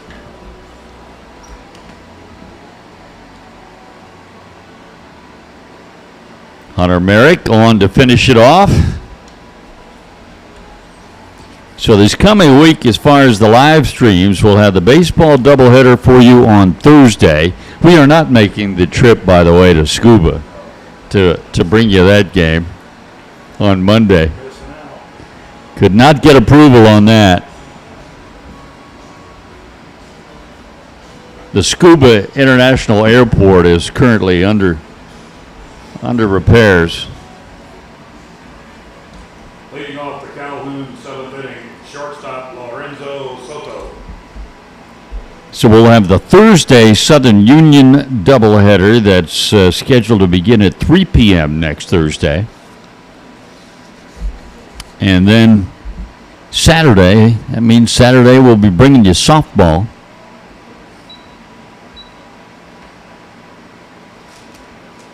That'll be April 1st when the ladies take on Southern Union next Saturday, beginning at 1 in a doubleheader.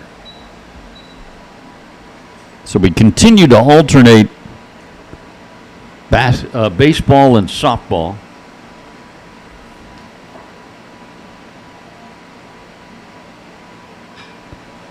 High in the air to right field. Diving attempt, but it's a foul ball. Could not come up with it. Great effort out there by Josh. Flipped the card over. Yeah, that's our fourth different right fielder. It's back to the original one, Jordan Evans.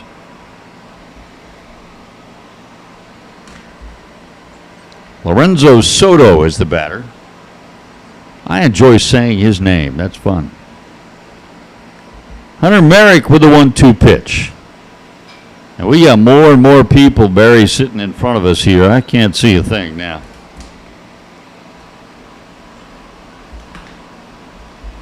I'm gonna have to get up on my feet.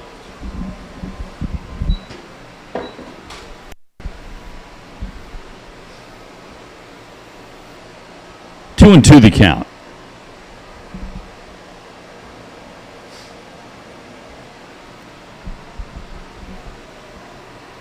Hunter Merrick looks in for the sign. Now the pitch. Down low. Well, that must have been 3-2 because that walked him. Unless we're issuing walks on 3 balls now.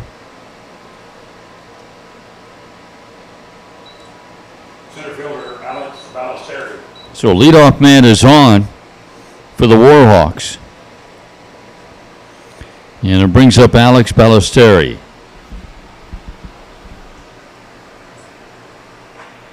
And strike one. Okay, they threw me off there. I fell for the fake. He started to walk down there like it was a walk, and I looked down and changed my scorecard. Next thing you know, we got a one-pitch strikeout. But no, it wasn't. It was just 3-2. I fell for the fake. I went for it. So, great strikeout by Hunter Merrick instead. I like that result better. 1 out, bases empty for Alex Ballestero. That's Alex Ballesteri.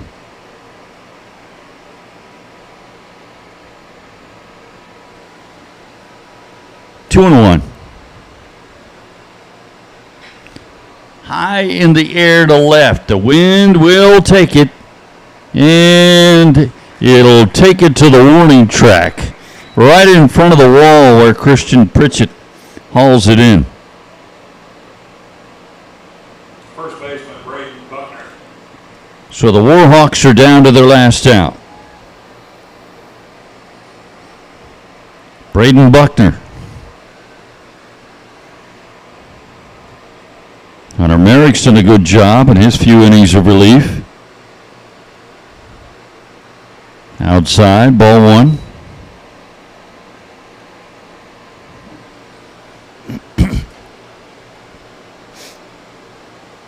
Another good crowd out here today on a beautiful day. 1 ball, 1 strike. Started the day mostly sunny, just a few high, thin clouds, and now the few clouds we had, they're all gone. And that is could not hold on, so the game will continue. Buckner into second base. Yeah. Double for Braden Buckner. And it'll bring up Logan Harbin. Good effort out there by Christian Pritchett. Looked like he initially had it in his glove on the diving attempt, but then when the glove hit the ground, it came out, the ball.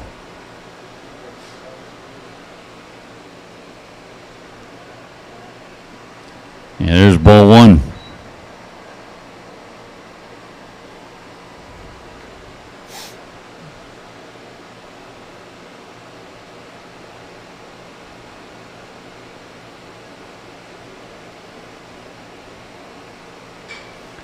That's hit pretty well to deep left center field, but room out there for Corbin Grantham.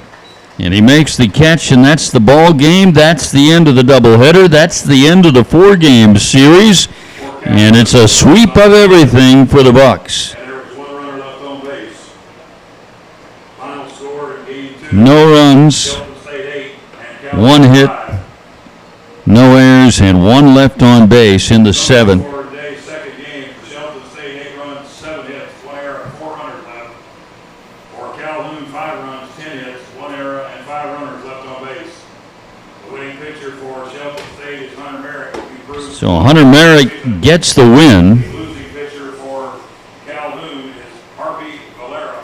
He falls to 1-2 on the year. Bucks wind up with 8 runs on 7 hits, 1 error, and 9 left. 14 overall and 9-3 at ACCC. And Calhoun Following today's doubleheader wins over Calhoun. We appreciate your attendance today. 5 runs, 10 hits, 1 error, and 5 left. East Mississippi over in Scuba. And the Bucks' next home game will be next Thursday afternoon, 3 o'clock. When they host the So with the doubleheader sweep today, 12-1 Please drive home safe. and 8-5, the Bucks sweep the doubleheader and sweep the 4-game series over Calhoun. That improves their overall record to 14-14, and the conference mark increases now to 9-3.